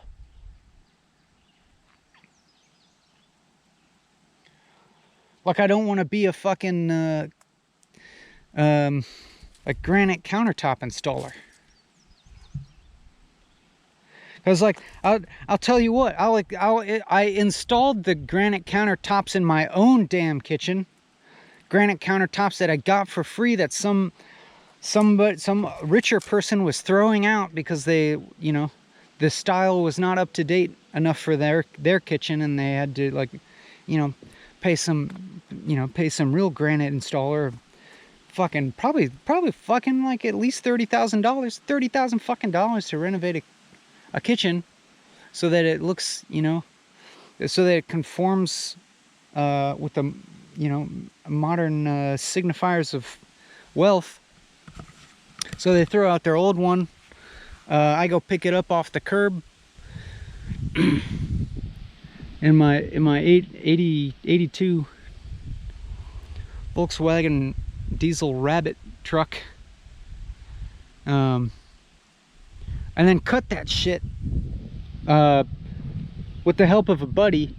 We just cut that damn granite with the, all we did is take a fucking wood saw. I took a fucking wood saw, got a masonry blade, you know, diamond masonry blade, put it on there, and then set up these heavy ass, they're heavy, takes 2 or 3 people maybe to carry one of the bigger ones. Set it up on some sawhorses outside, and I had my friend hold a hose of water on the saw blade so it doesn't get too hot, and I'll just saw through the damn granite. Like, look at, you know, slab of this shit. This seems kind of granitic, you know. You see, I see little things speckling here and there. There's veins of quartz in there. I don't know. I might be getting this. Like I said, I don't even have the tip of the iceberg of geology. But, you know, cut through that, put those damn countertops in ourselves for free. And that's satisfying. That's satisfying. But I don't want to be the person who gets you know, gets paid to do that for somebody else. Unless it's a friend, you know. Unless it's a friend and we find these granite somewhere. That's kind of my deal. I want to like do everything myself. That's, I mean, and people wonder, how do you have time to make these fucking videos? How do you have time? You just make, I don't know. Well, I mean, the way that I do it is that I just don't spend money on very much. I don't buy bullshit. Get my food out of the dumpster sometimes. Forage some of it. Garden some of it. And buy some of it when it's cheap enough. The basics. Just don't eat out at restaurants all the time.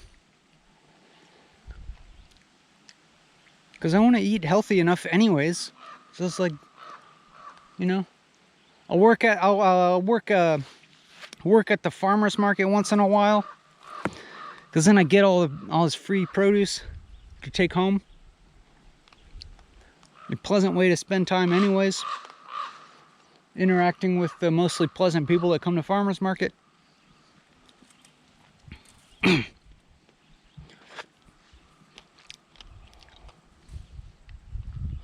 Do a little jobs for my friends. Do a little plumbing job. That's what I'll do tomorrow. Do a little plumbing job tomorrow. And then make a little money on Patreon from people like you, viewers, generous donors like yourself. You're so generous. And then I'm like, then that helps me to feel like it really just might be possible for me to keep doing the thing where I feel the most fully engaged, where I feel like I'm most fully interfacing with the world in a way that, for me, feels needed, in scare quotes, because it's like not like shit would fall apart if I weren't making these videos, but you know, I do honestly get the feeling that sometimes these videos make a little difference for somebody. You know, somebody will send me a message, somebody send me an email saying that one of these videos or multiple of them resonated with them in a way, or that they hadn't encountered anything like this before, or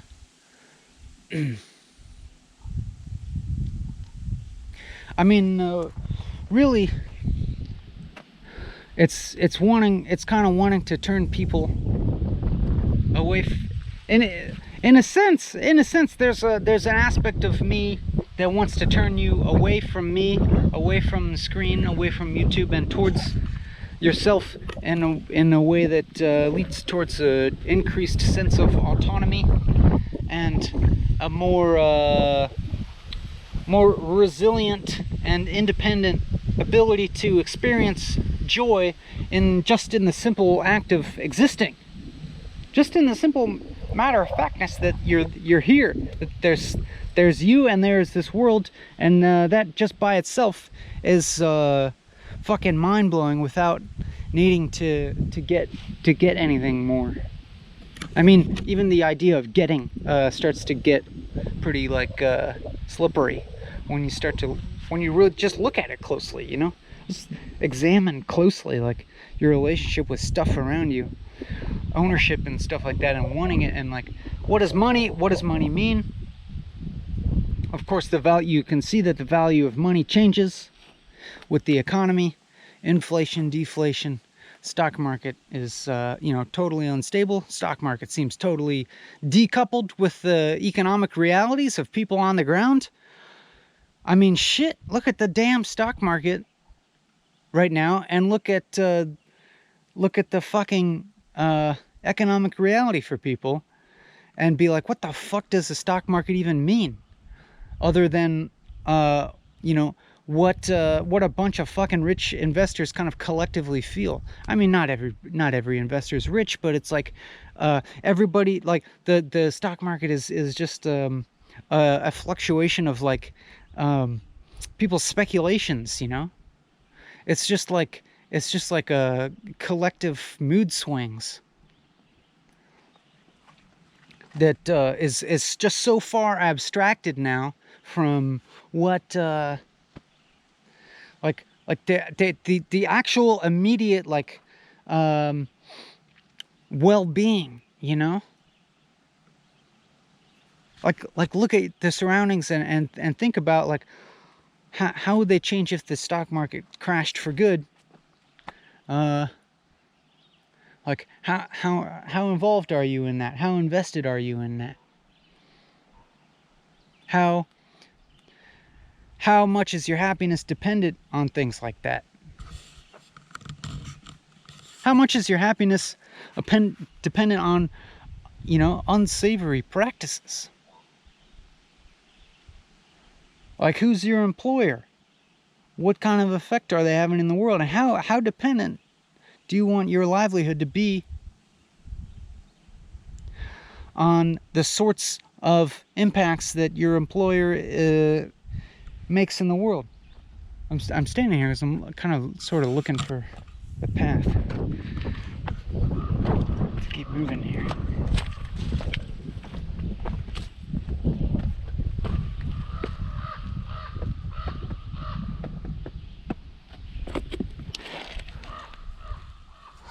I guess this is something in the...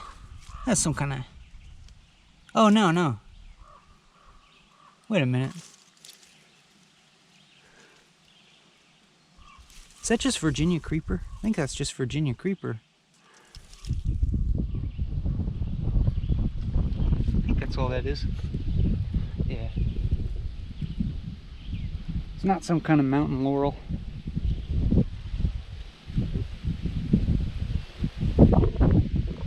Well, I think that's the elder. Right there, Sambucus.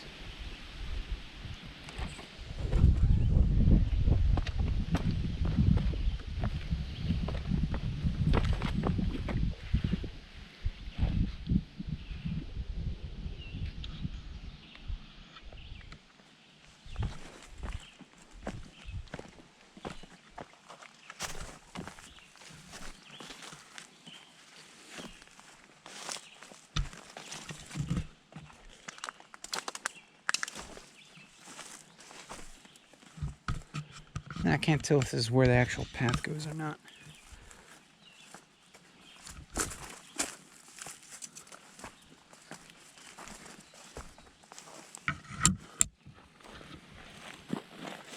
These nice daisies.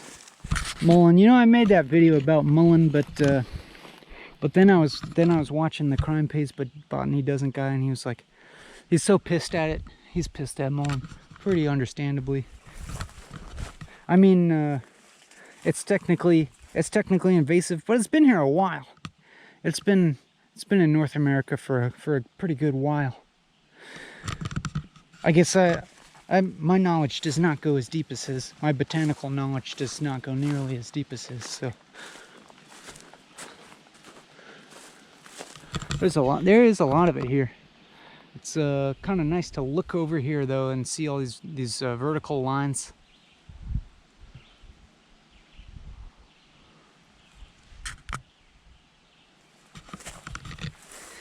And I think these dewberries are blackberries.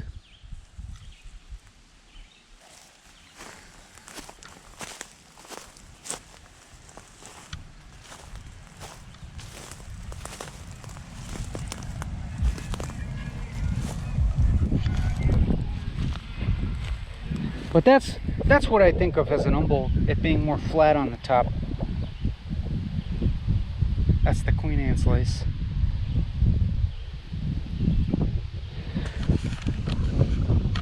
But you know, sometimes I might use it more broadly, or use it a little too broadly or something. But I'm trying to, you know, get the other terms in there too. Like, I know that the individual, well, it's a compound umbel.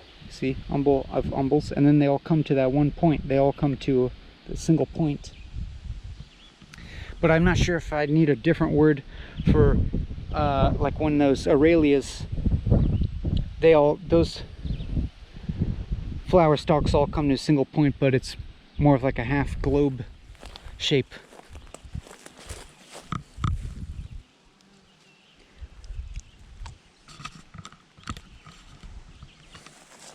See, and then you got a black raspberry. Difference between raspberries and blackberries is you pull that aggregate off, and the little thingy inside doesn't come with it, so you got a little hole, a little hollow spot in there. That's a raspberry. And a blackberry, that little thing comes off with it. That's why the bigger raspberries, you can stick them on your pinky. You'll never be able to stick a blackberry on your pinky. Knapweed with a little, some kind of little bee on there. Let's get a close up.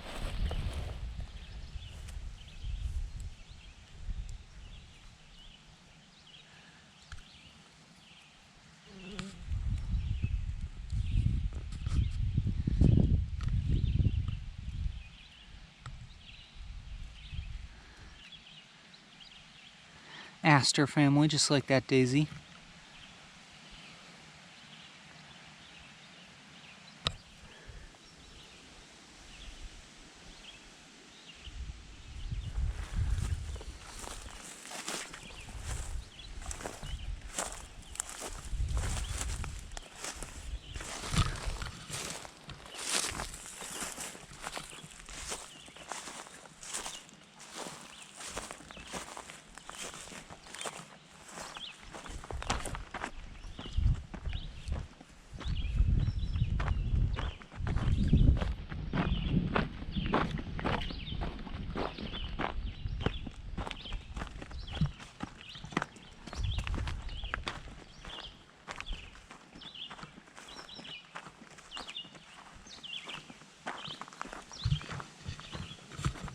And then you got some kind of vaccinium here, you know, some kind of blueberry type plant with a bunch of berries. But these ones have these white speckles on them, and I'm not sure which one are the ones with these white speckles. Maybe that goes away when they ripen. There's a lot of berries here though. That's gonna be tasty when they ripen. There's one. That one's not good. I mean, it's not ripe.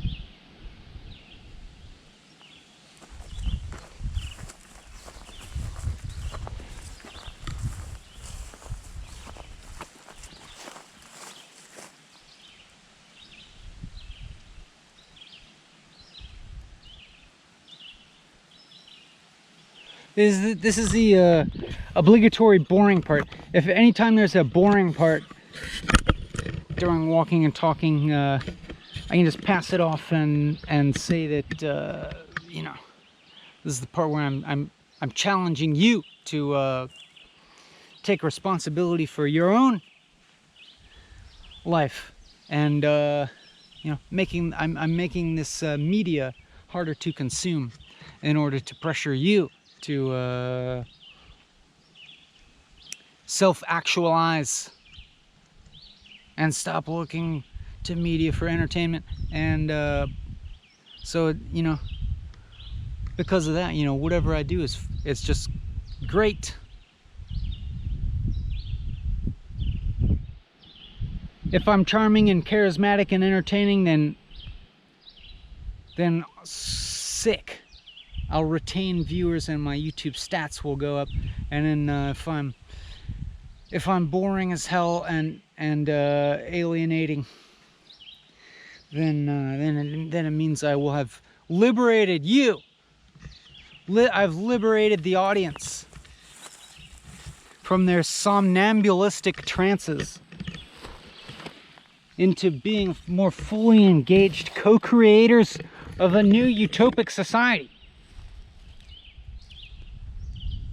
So just remember that anytime this gets boring. I think these are dewberries because they're creeping along the ground, you know? It looks like a blackberry, but it's creeping along the ground. Pretty delicious. I'm just realizing I'm really thirsty.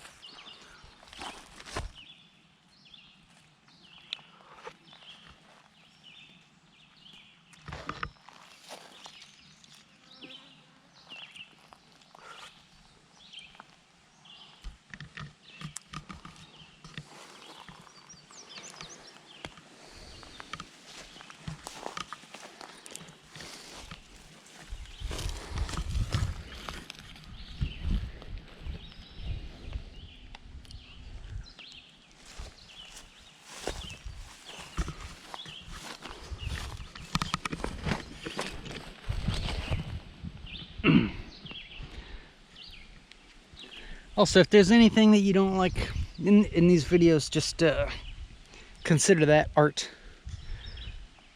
And you must just not understand it, because you're not sophisticated enough. If there's anything you ever don't like about my YouTube channel, it's because you're not sophisticated enough.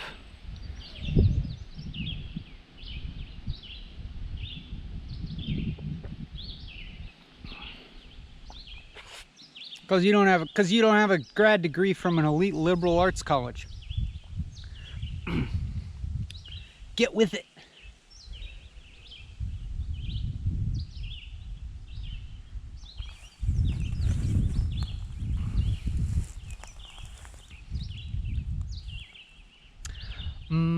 Liquid. Here, I'll give you a better view instead of staring at my mug.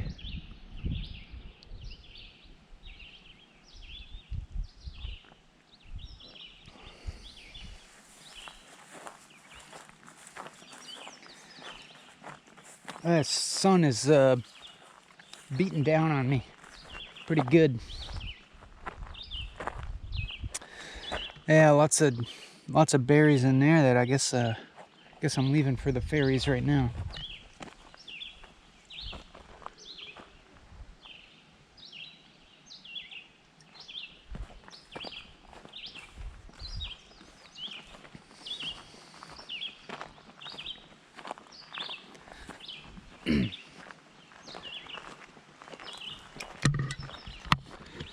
And it's funny when when I make videos in which I don't appear to be having a good time,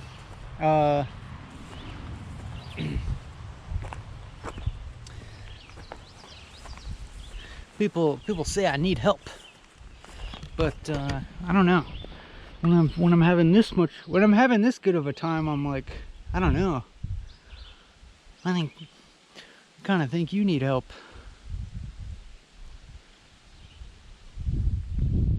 I mean, not you. I mean all those other people. Oh shit! I just bent over. I just dumped out some of my water.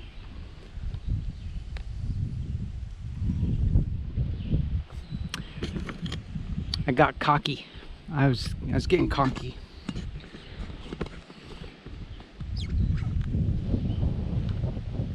Good thing I brought more.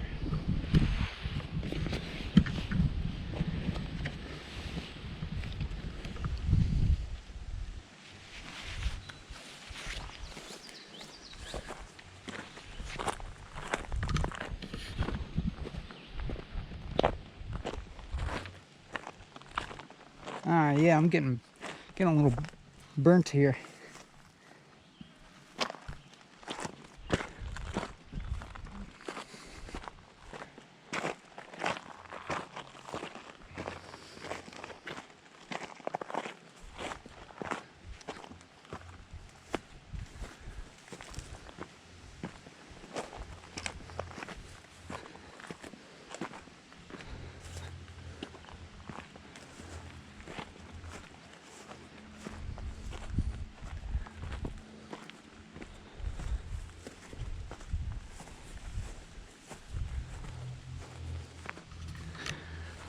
I'm gonna do this thing, even though I'm gonna look like a dweeb.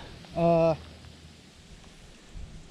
least it's better than having my neck turned red and becoming a redneck.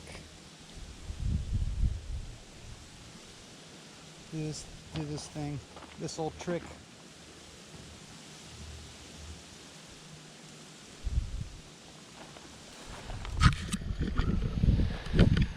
I feel like a dweeb, but not as much of a dweeb as my neck is burnt as hell.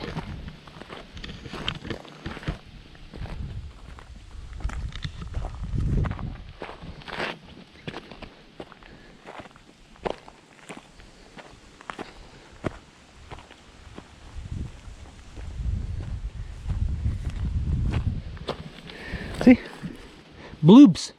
Bloobs. Lots of little bloobs. Ripening. That one looks... it's almost... There's one. See?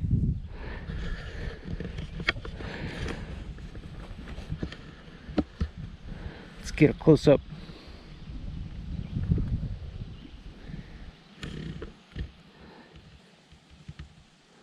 You ever just like look at a blueberry, man? I mean, like really look at a blueberry?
And then we get another vista.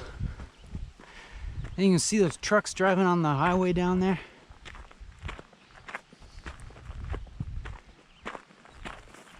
See, the next step is I gotta get some kind of little telescope so that we can expand our perception to that dimension.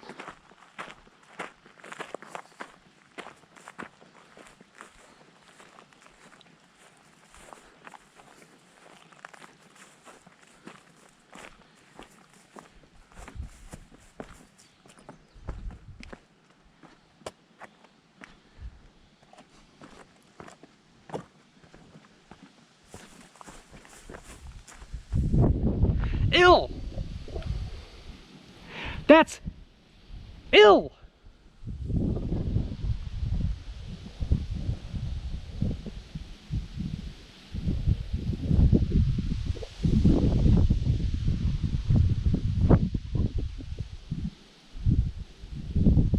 I think I'm walking north. Northeast roughly. I know we're looking generally east. I guess that would be the sort of the northern end of the Great Appalachian Valley.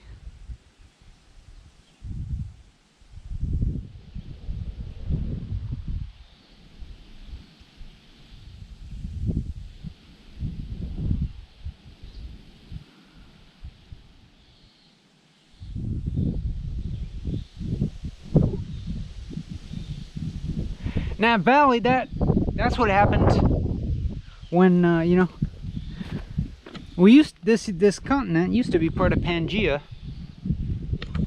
and when the African continent split off, because we were connected by land to northern Africa here. We could have just walked right across over to Morocco had we existed, and then that continent split across, and it spread, you know, seafloor spreading. But when it was pulling off, it just like stretched shit, to my understanding. If I am understanding this correctly, it stretched things out. And that's what made this valley. This valley is like a stretch mark.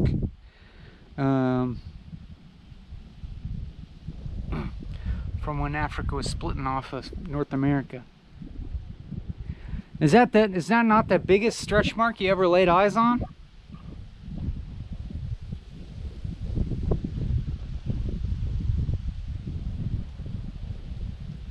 Hell yeah.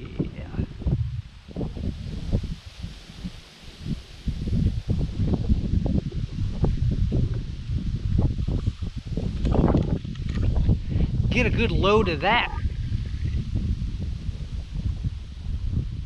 And I guess I say like get a load of something. It's like you know, savor that sight before we move on. You know, get a good load of it up in those synapses.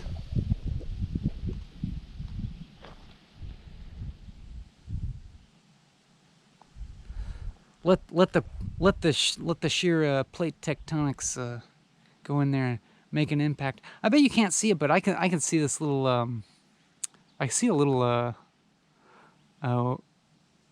wind turbine, just a single tiny wind turbine in the middle of this forest. And I'm sure you can't see it through on the smaller scale of the screen.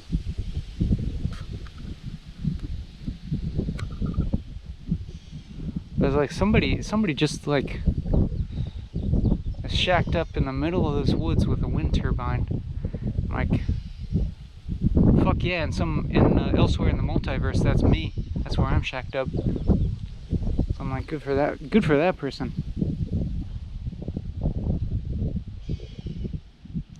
And they're probably like, well, elsewhere in the universe, I'm a fucking bonkers YouTuber that makes these fucking psychotically long YouTube videos. So I guess good for him. I guess.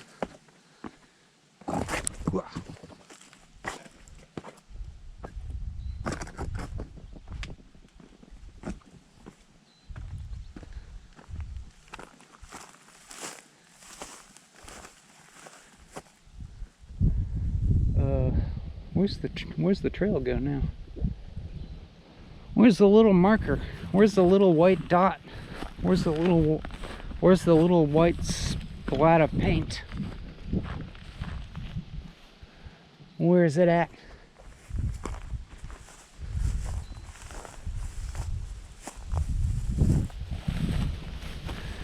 Where do you go from here?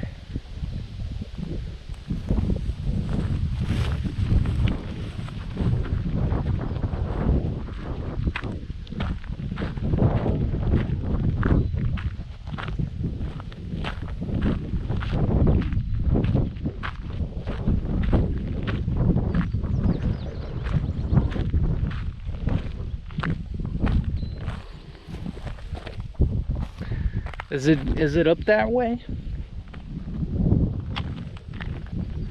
And I just didn't see something? Or did I pass something and I'm on just a little offshoot? That's always my question, you know, to be honest. Like a pretty decent metaphor. I'm pretty often wondering whether I'm on the correct path in life, like the main path in life, or whether I've gone off on some kind of side trail that's just going to be a dead end. Little tangent, like little side trail's fine, it's scenic and all, but the question is, does it rejoin? Does it rejoin the main trail? I'm not seeing any of the little white trail markers.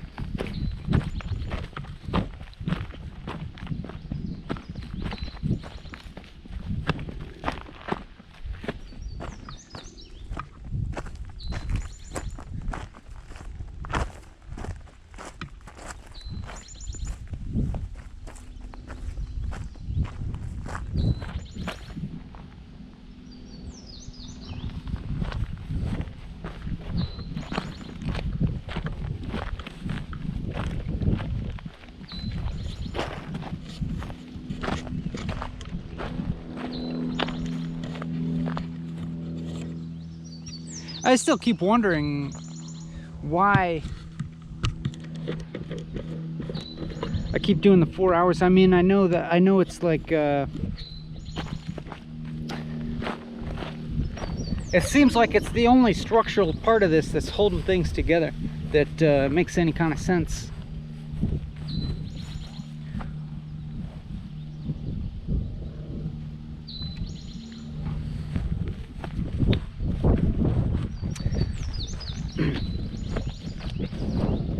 As if the content of these videos is so freewheeling that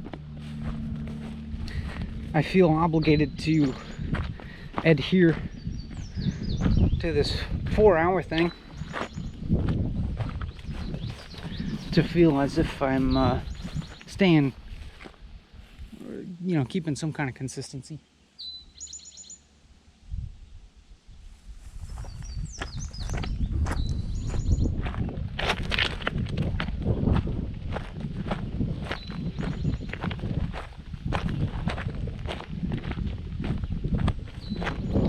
But also the nature of this video feels to me like you could also drop in at various moments and just experience those moments without necessarily having watched the whole video.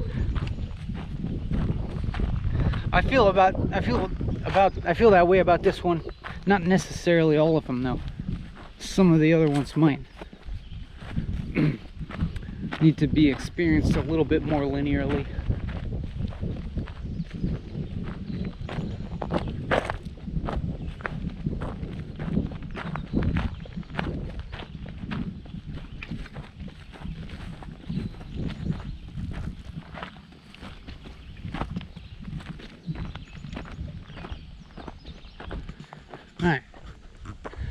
All right. Where's the trail? Go.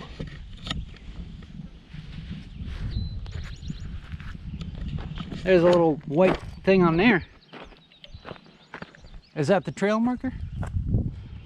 Am I supposed to go up there? Is that where it goes? This isn't it.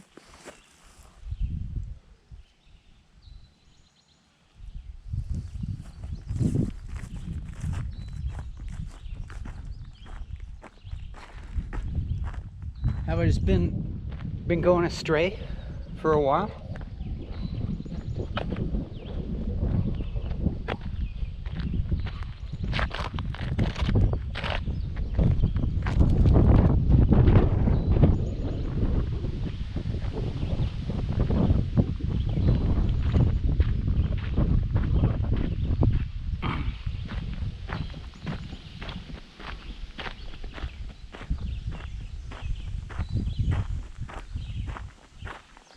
I only want to stay on it because I suspect that it's gonna keep me, it's gonna lead me towards more scenic stuff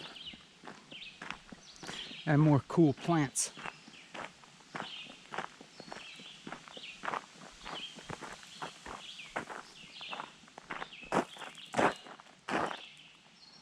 More cool, useless plants.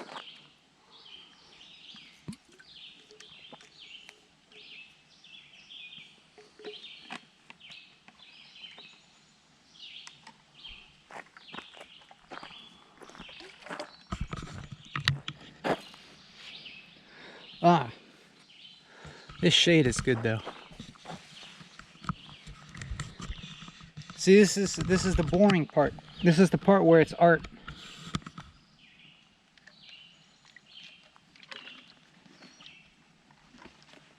This is the part that you can consider resistance to the status quo.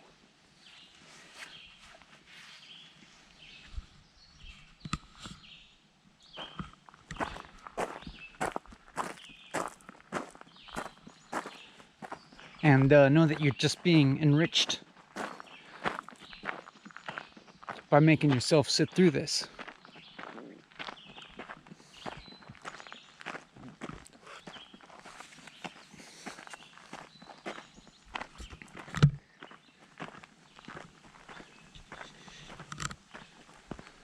Well, the trail's gotta go across this road somewhere around here. If not here, then somewhere nearby.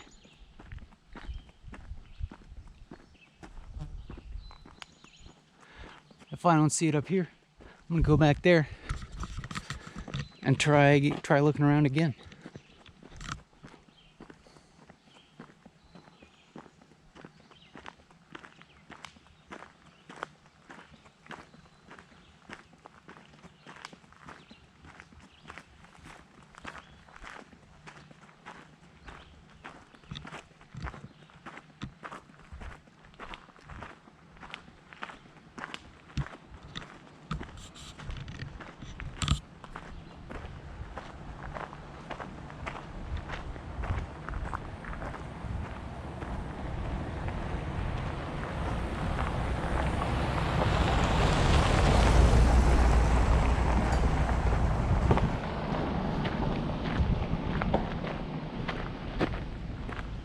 What's this?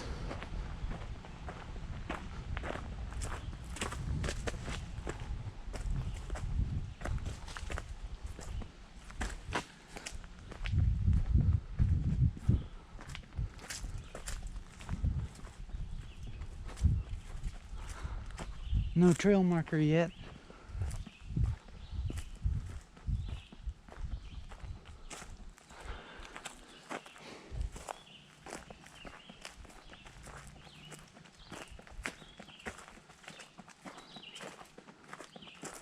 What's this?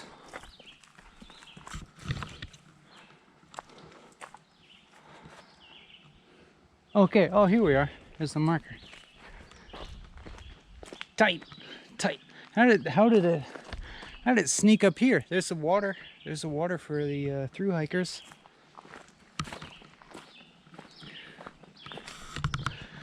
Isn't that nice? I was kind of surprised to find at these trailheads that somebody just leaves multiple gallons of water there for hikers.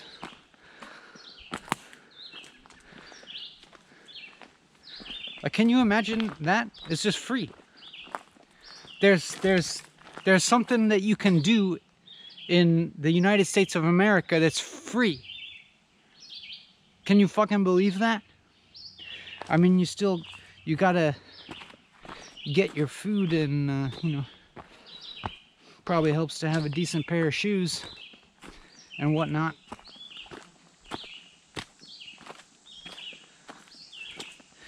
But somebody leaves you some water and you don't have to pay for it. There's not somebody lurking at every corner trying to squeeze some money out of you.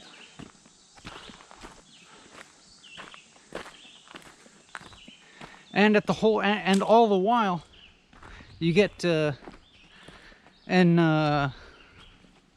voluptuous, sensual, you know, reassuring, life-affirming experience.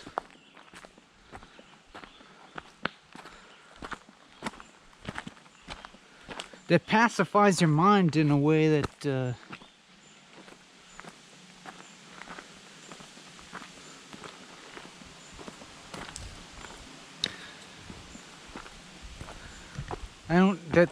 few consumed experiences, you know, there's not really much that you can buy that does that, if you ask me. But I don't know, maybe I'm probably overlooking some interpretation of this, of what I'm doing as participating in the experience economy. As you know, maybe I am unconsciously fetishizing nature in some way.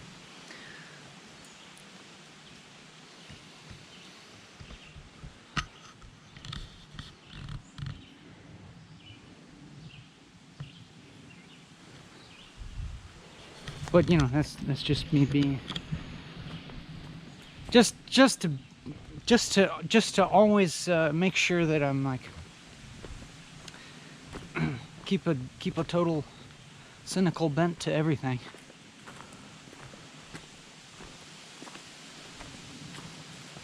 Make sure that I'm always being critical of myself, no matter what.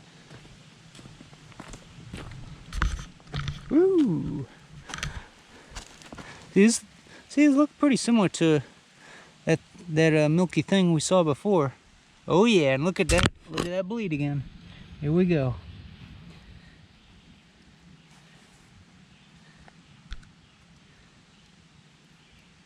Yeah, that one's not as bleeding as profusely as the last one, but still.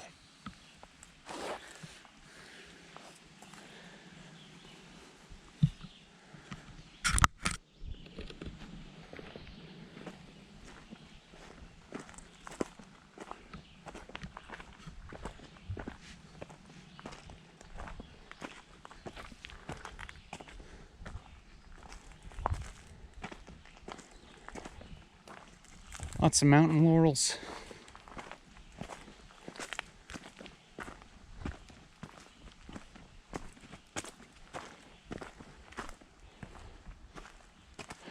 And then I think these are the little low bush bloobs.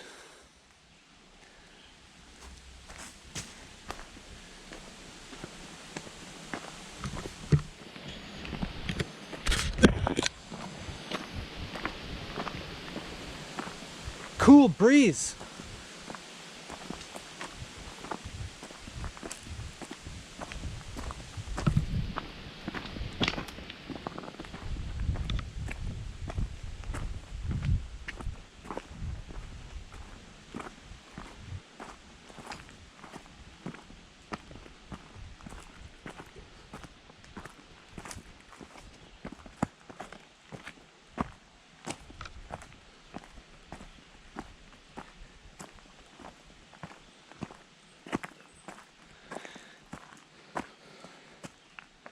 Yeah, I don't know. I kind of feel like knocking off this video. I lost track of time because the camera turned off a number of times by itself. So we're at more than 2 hours, but don't know exactly how long we've been going. And you know, I'm like, have this feeling as if I'm running out of charisma. But I guess I'm gonna be a person of my word.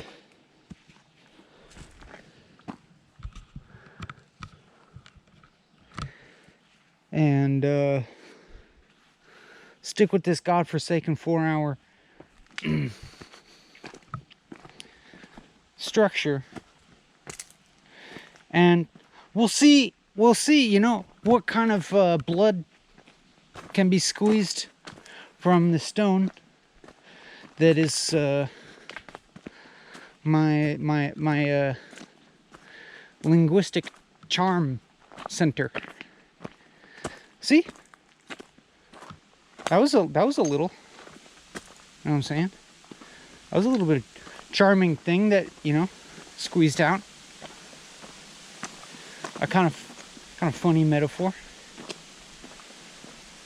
Kind of funny imagery. The sort of thing that comes up when you've been talking a while and you run out of steam, but you keep going anyways.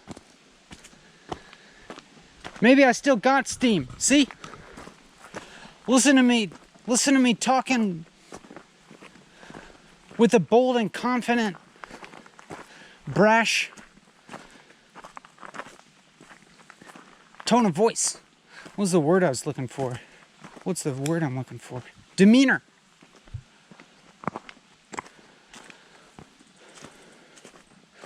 It's giving a little stretch to my vocabulary acuity. My orational God damn it. Virtuosity.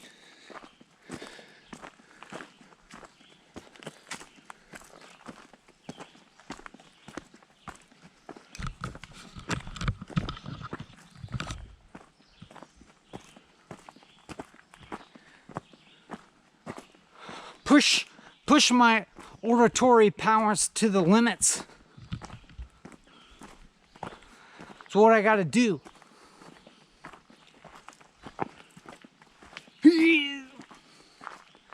That's the sound of me exerting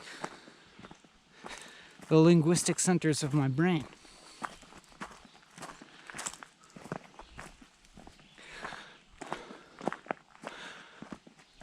This is my baseline serotonin levels on display.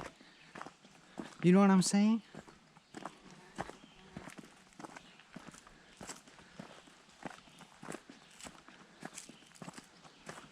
I think of serotonin levels as being something like eating psilocybin mushrooms or something, but I don't really do that. And I just try not to indulge in the sort of things that might give an immediate boost in neurotransmitters, but build a kind of dependency on them. And so hopefully that requires my brain to develop in a way that has a reasonable, baseline level, reasonably stable baseline levels of the various neurotransmitters, as well as forming synapses in an interesting enough way such that there's not this separation between the mundane and the profound, or the boring and the trippy, you might say. In fact, they are increasingly the same for me. That is, you show me something trippy, and I'm gonna be like, that's fucking boring. But then you show me something boring, and I'm like, yeah. But I mean, it's not really like that. I'm just saying that they're the same.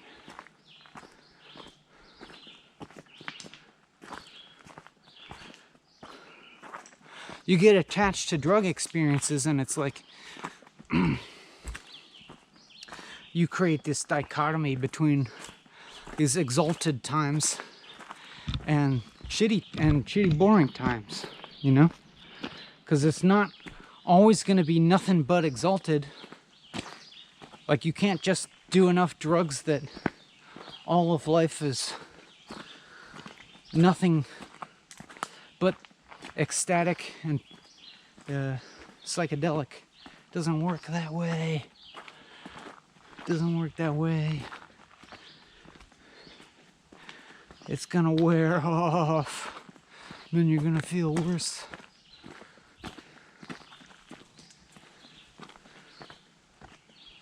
I don't know, not to harsh your current buzz.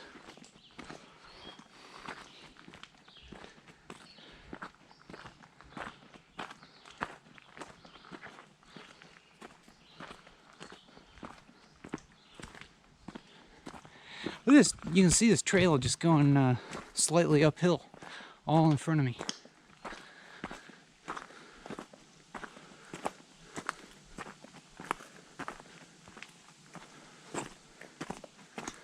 We walk through this, but I look forward to the times when it opens up to a vista. I can see over a long distance where I'm at.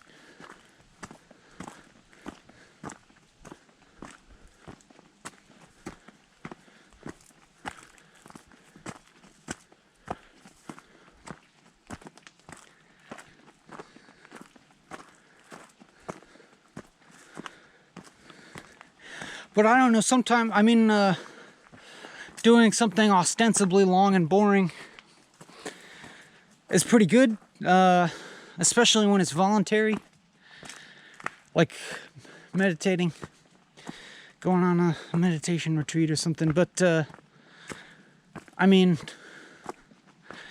even things like a job, sometimes I can kind of treat the same way. If it's a type of job that's not too harmful, you know? Like, I sometimes want to get a job washing dishes for a while. You know, probably just for a little while. I'm sure I'd get really sick of it and want to do other stuff, but just washing dishes for 8 hours could be quite a meditative experience. But I realize it's quite another story if it's like, if you feel like you have to.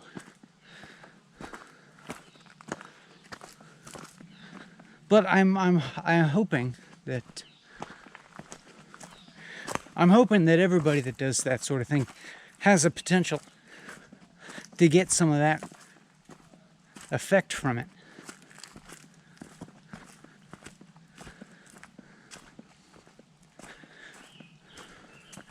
Like how good is getting off of work?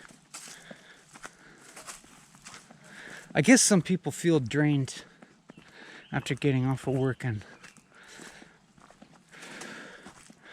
really just succumb to the gravity of pleasure and inertness. If you feel drained, you know? Drink a bunch of beer and watch TV and eat some pizza because you earned it. I mean, that's like settling in to gravity.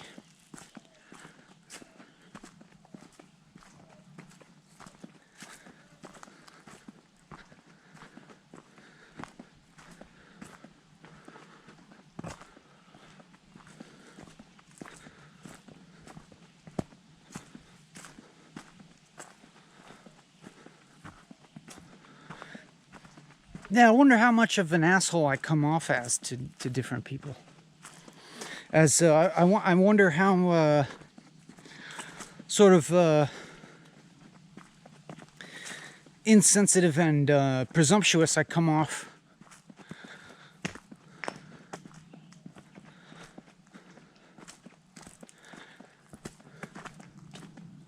Being someone who is able to come out here and walk around for 4 hours, but you know, I've shaped my life this way. You know,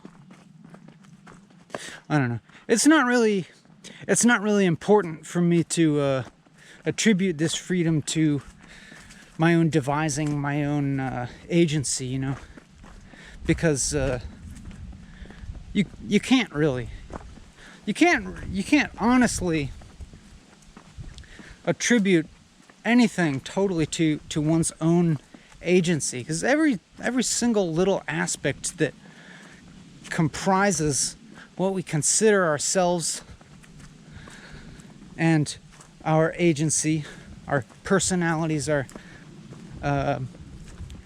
position in the world, all of that stuff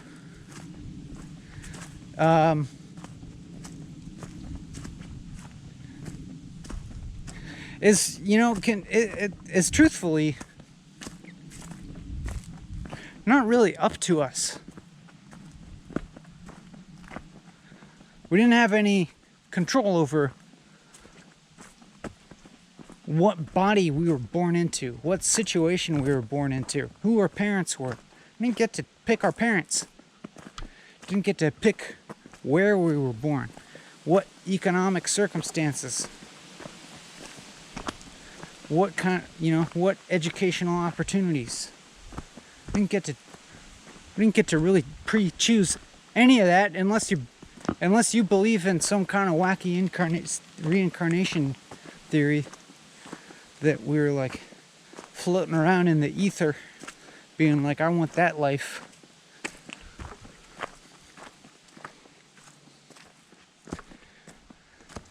I mean, I might be able to stretch that into a useful metaphor with a lot of effort, but I certainly don't believe anything like that in the literal sense.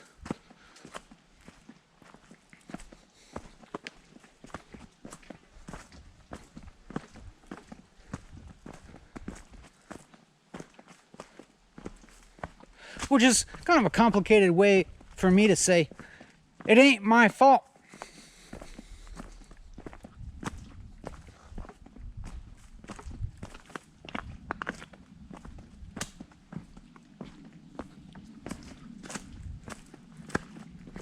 But, you know, to the extent that I do have agency, I'm going to keep making these videos. To the extent that I can.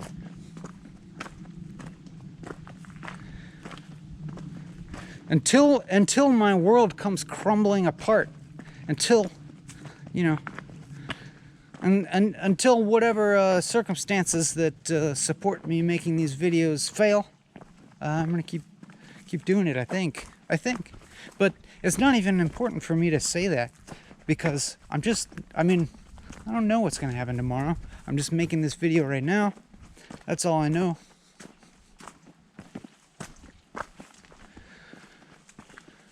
I feel bored of this subject. Let's move on.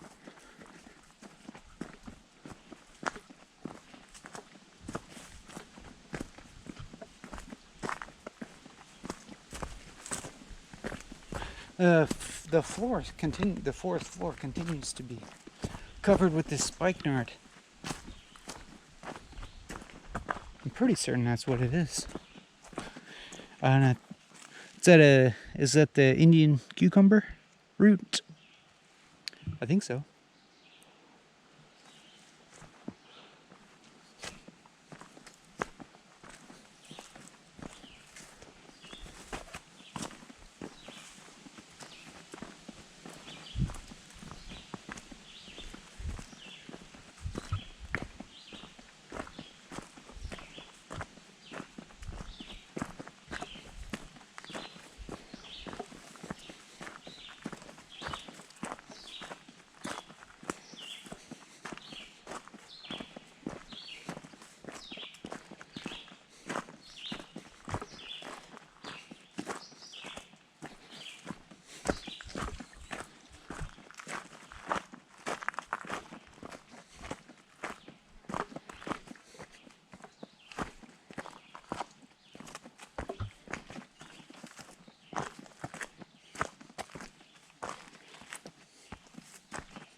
feel like such a hippie for some reason.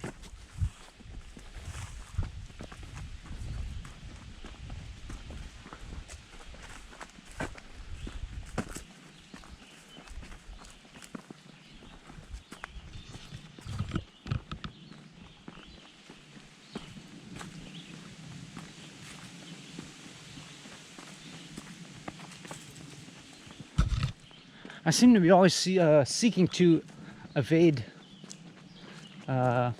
some kind of dumbness.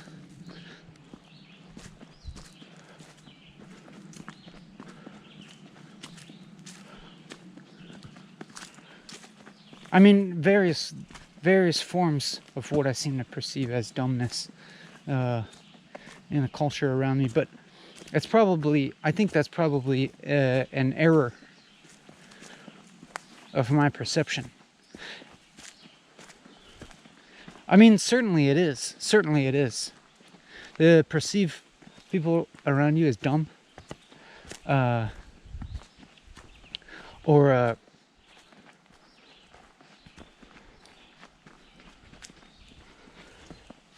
in any way culturally inferior or something like that.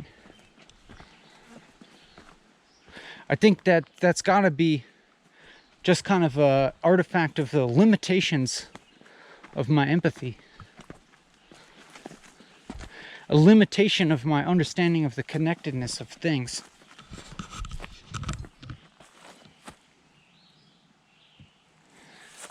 Bloob.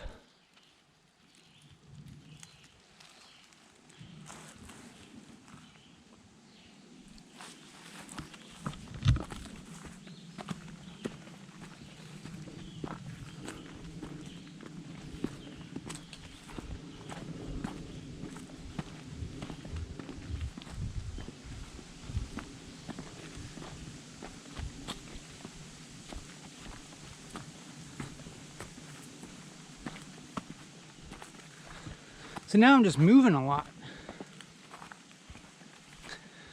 I feel less drawn to just sitting in one particular spot in here. And I guess my perception of this fire environment, it's like it has sort of muddled into a perception of sameness. I'm walking and I'm like, yes, these woods look the same from one yard to the next. I've seen all these plants already. Seen rocks like these.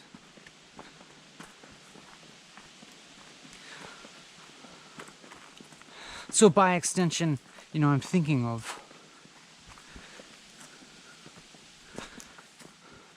the dreariness of sameness and routine in life. When there's not variety in your experience,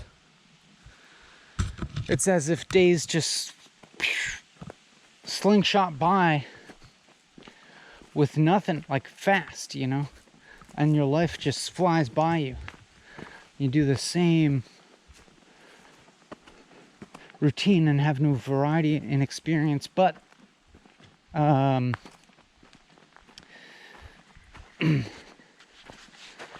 do think that it's the most important part is like to be able to change your way of perceiving,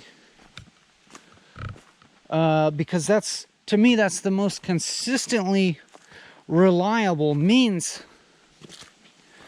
of experiencing change or changing experience. More so than in insatiable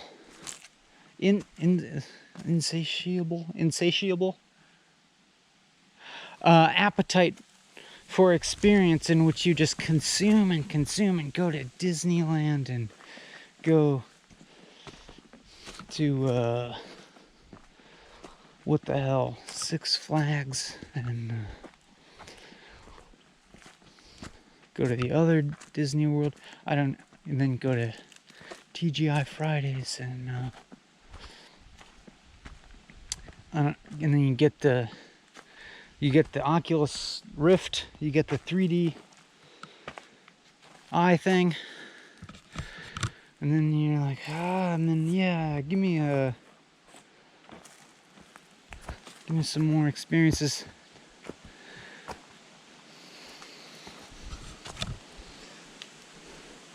I don't know. Is that not what I'm doing with the world? Is that not what I'm doing? I want to see a different landscape. Because it makes me feel like I'm freely moving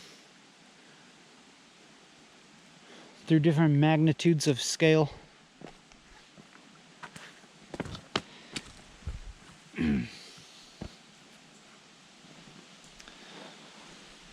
And helps me relate to experience in a non-transactional way, and it allows me a different experience of time also, where I'm not so much experiencing the linearity of time passing inevitably towards my demise, but instead feel as if that what's most fundamental about I-ness is something that is both entirely present and eternal. I'm saying that maybe a little bit from memory, but then as I say it, that memory maybe triggers a little shift.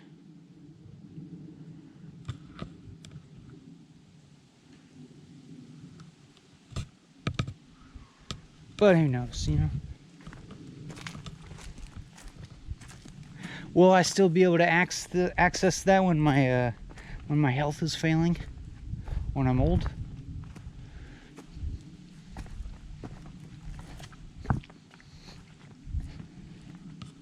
Or when I you know, my life flashes before my eyes when I see my car careening uncontrollably off the road or something like that?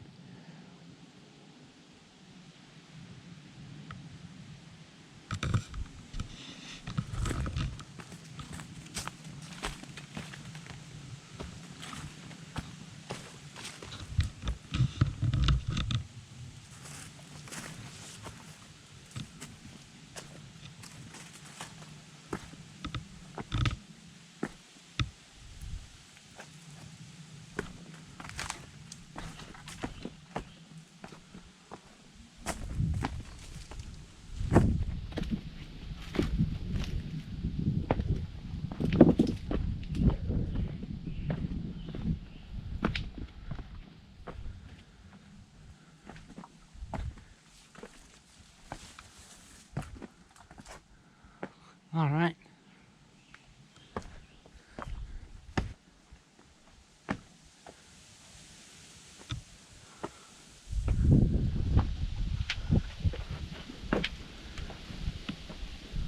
Oh.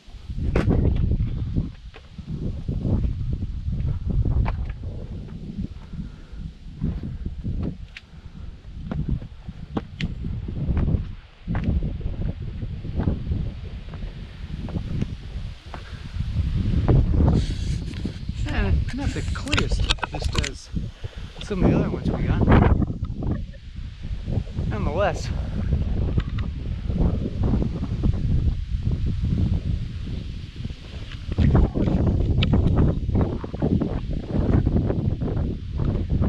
Somebody's emblematized the bong on that rock.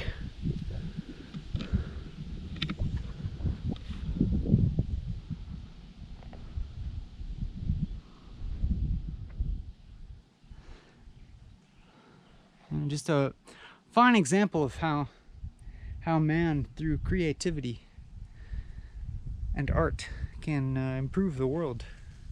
can make improvements upon the natural world.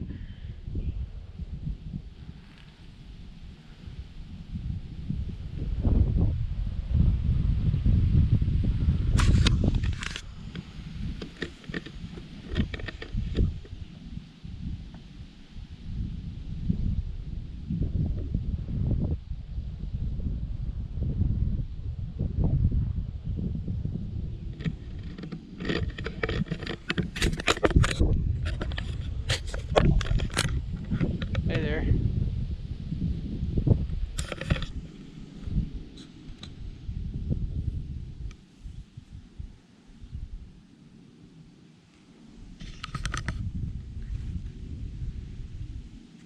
There's so much stuff. All that stuff.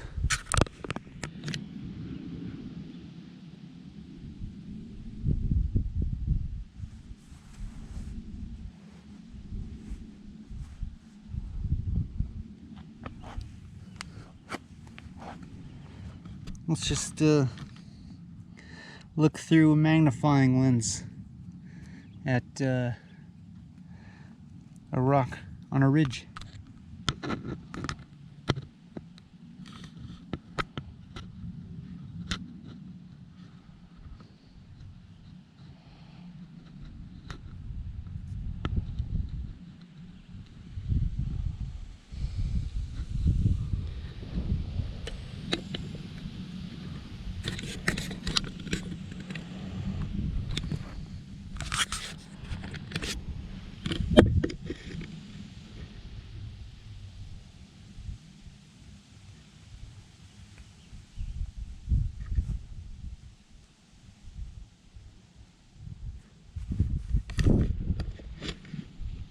Like whether this moment is mundane or trippy, I'm not sure.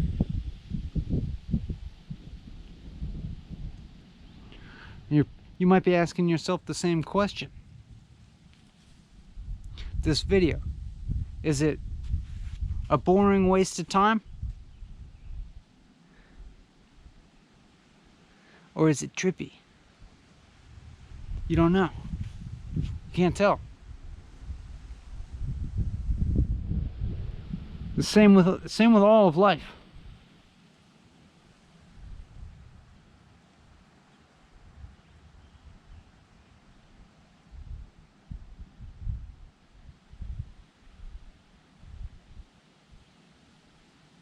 But I feel like I don't know. I feel like there's a way to maximize the experience. Well, I don't know. Everything I say, I realize I'm creating a dichotomy when I say it.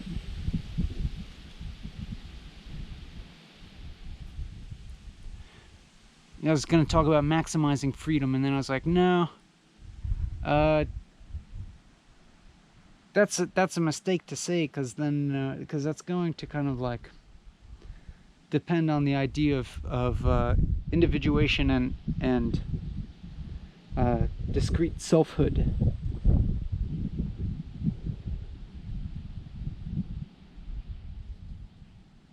By the way, it's not about, individuation per se is not problematic in any way, in itself. Because you gotta individuate before you integrate.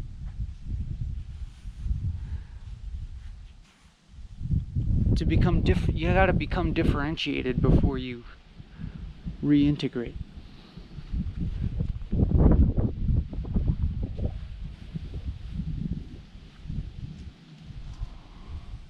But even when I say that, it contains dichotomies. But that's kind of the nature of talking. It's kind of the nature of talking at all. Is that it's going to there's going to appear to be knowledge, but actually there ain't. I don't know. I feel like I'm still trying to squeeze blood from a stone here.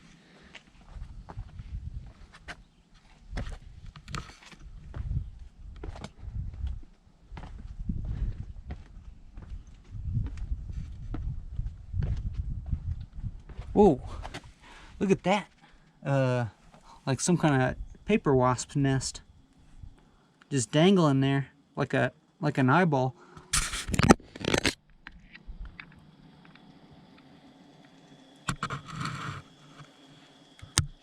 It's a wasp nest.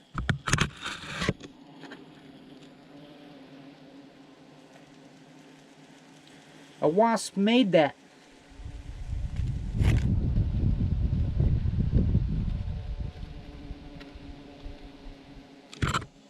Oh, seems like there's still at least one wasp around.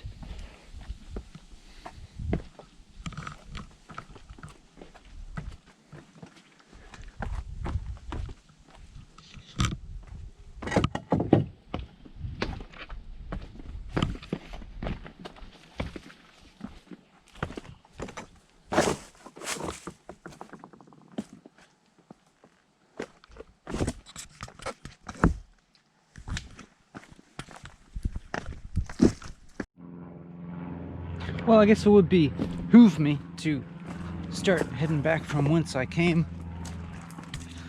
Otherwise, it's going to be pretty long before I get to eat.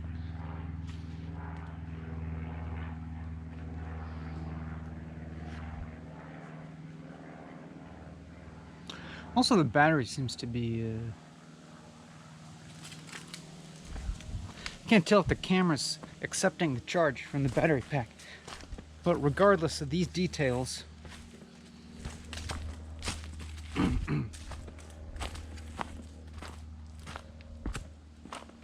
I don't know how close I am to the 4 hours, but I'm gonna blabber at you for a little longer.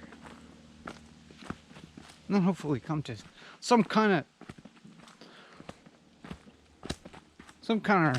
resolution, or something resembling resolution, and then we'll release each other from the strangling grip, or the gripping stranglehold of spectatorship, if you will.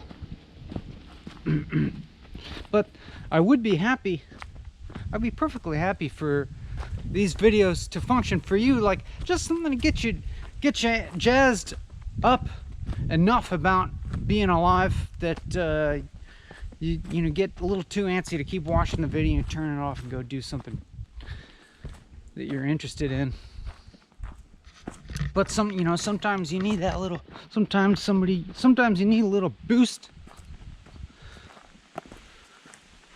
Sometimes you need a little reminder that it's pretty fucking nuts that there is something at all, and that you're alive. It's wild, you know.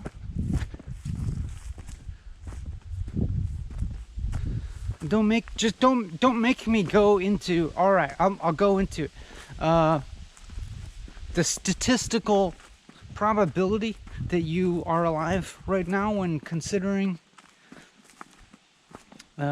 even the limited scopes of time that we understand, you know. Even just geologic time, and geologic time's not even anything, you know. In terms of cosmic time, astrological time. But then the fact that we just lucked out, right? That we happen to be alive at this moment. That the now did not occur before we were born or after we were dead. But you know, see earlier videos for a whole in-depth explanation of that. No real need to go down that.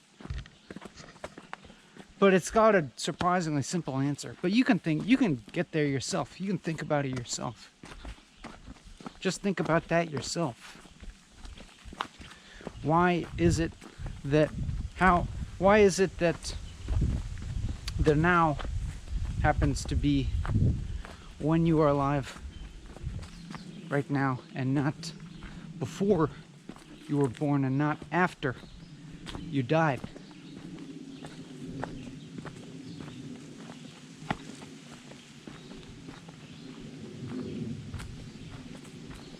We're just lucky, right? We're just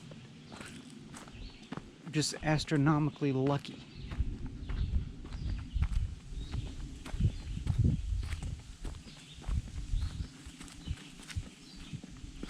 But yeah, I just hope that's like a little good, a little. I hope just that you're watching this video and you get amped up enough that stuff exists, and you're like, okay, I'm gonna go and take advantage of this situation. Take advantage of the unique capacities that I possess in this very moment.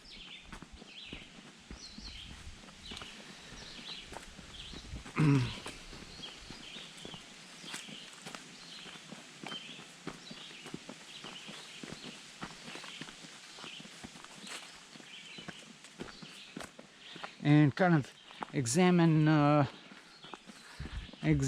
relationship to the world, and continuously try to renegotiate it into a relationship that's not fucking shit up, not making me miserable, but hopefully doing the opposite in as far as possible. And but even if the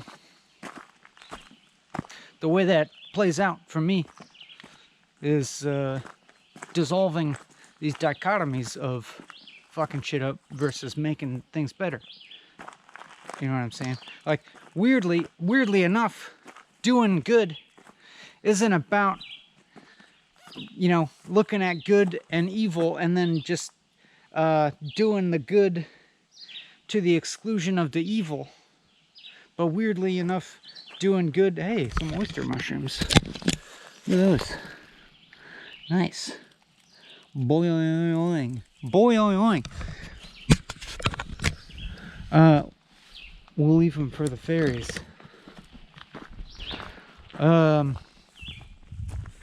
It's not about just, you know, totally glomming on to the good side of a dichotomy, but has to do more, if you ask me, with transcending that dichotomy to the extent where you're not perceiving this evil, where you're able to, you know, kind of understand that as something that's not totally apart from yourself. You know, if I like, when I find myself vehemently decrying evil in some other person, some kind of system, there's a truth to it. There's a truth to it, but then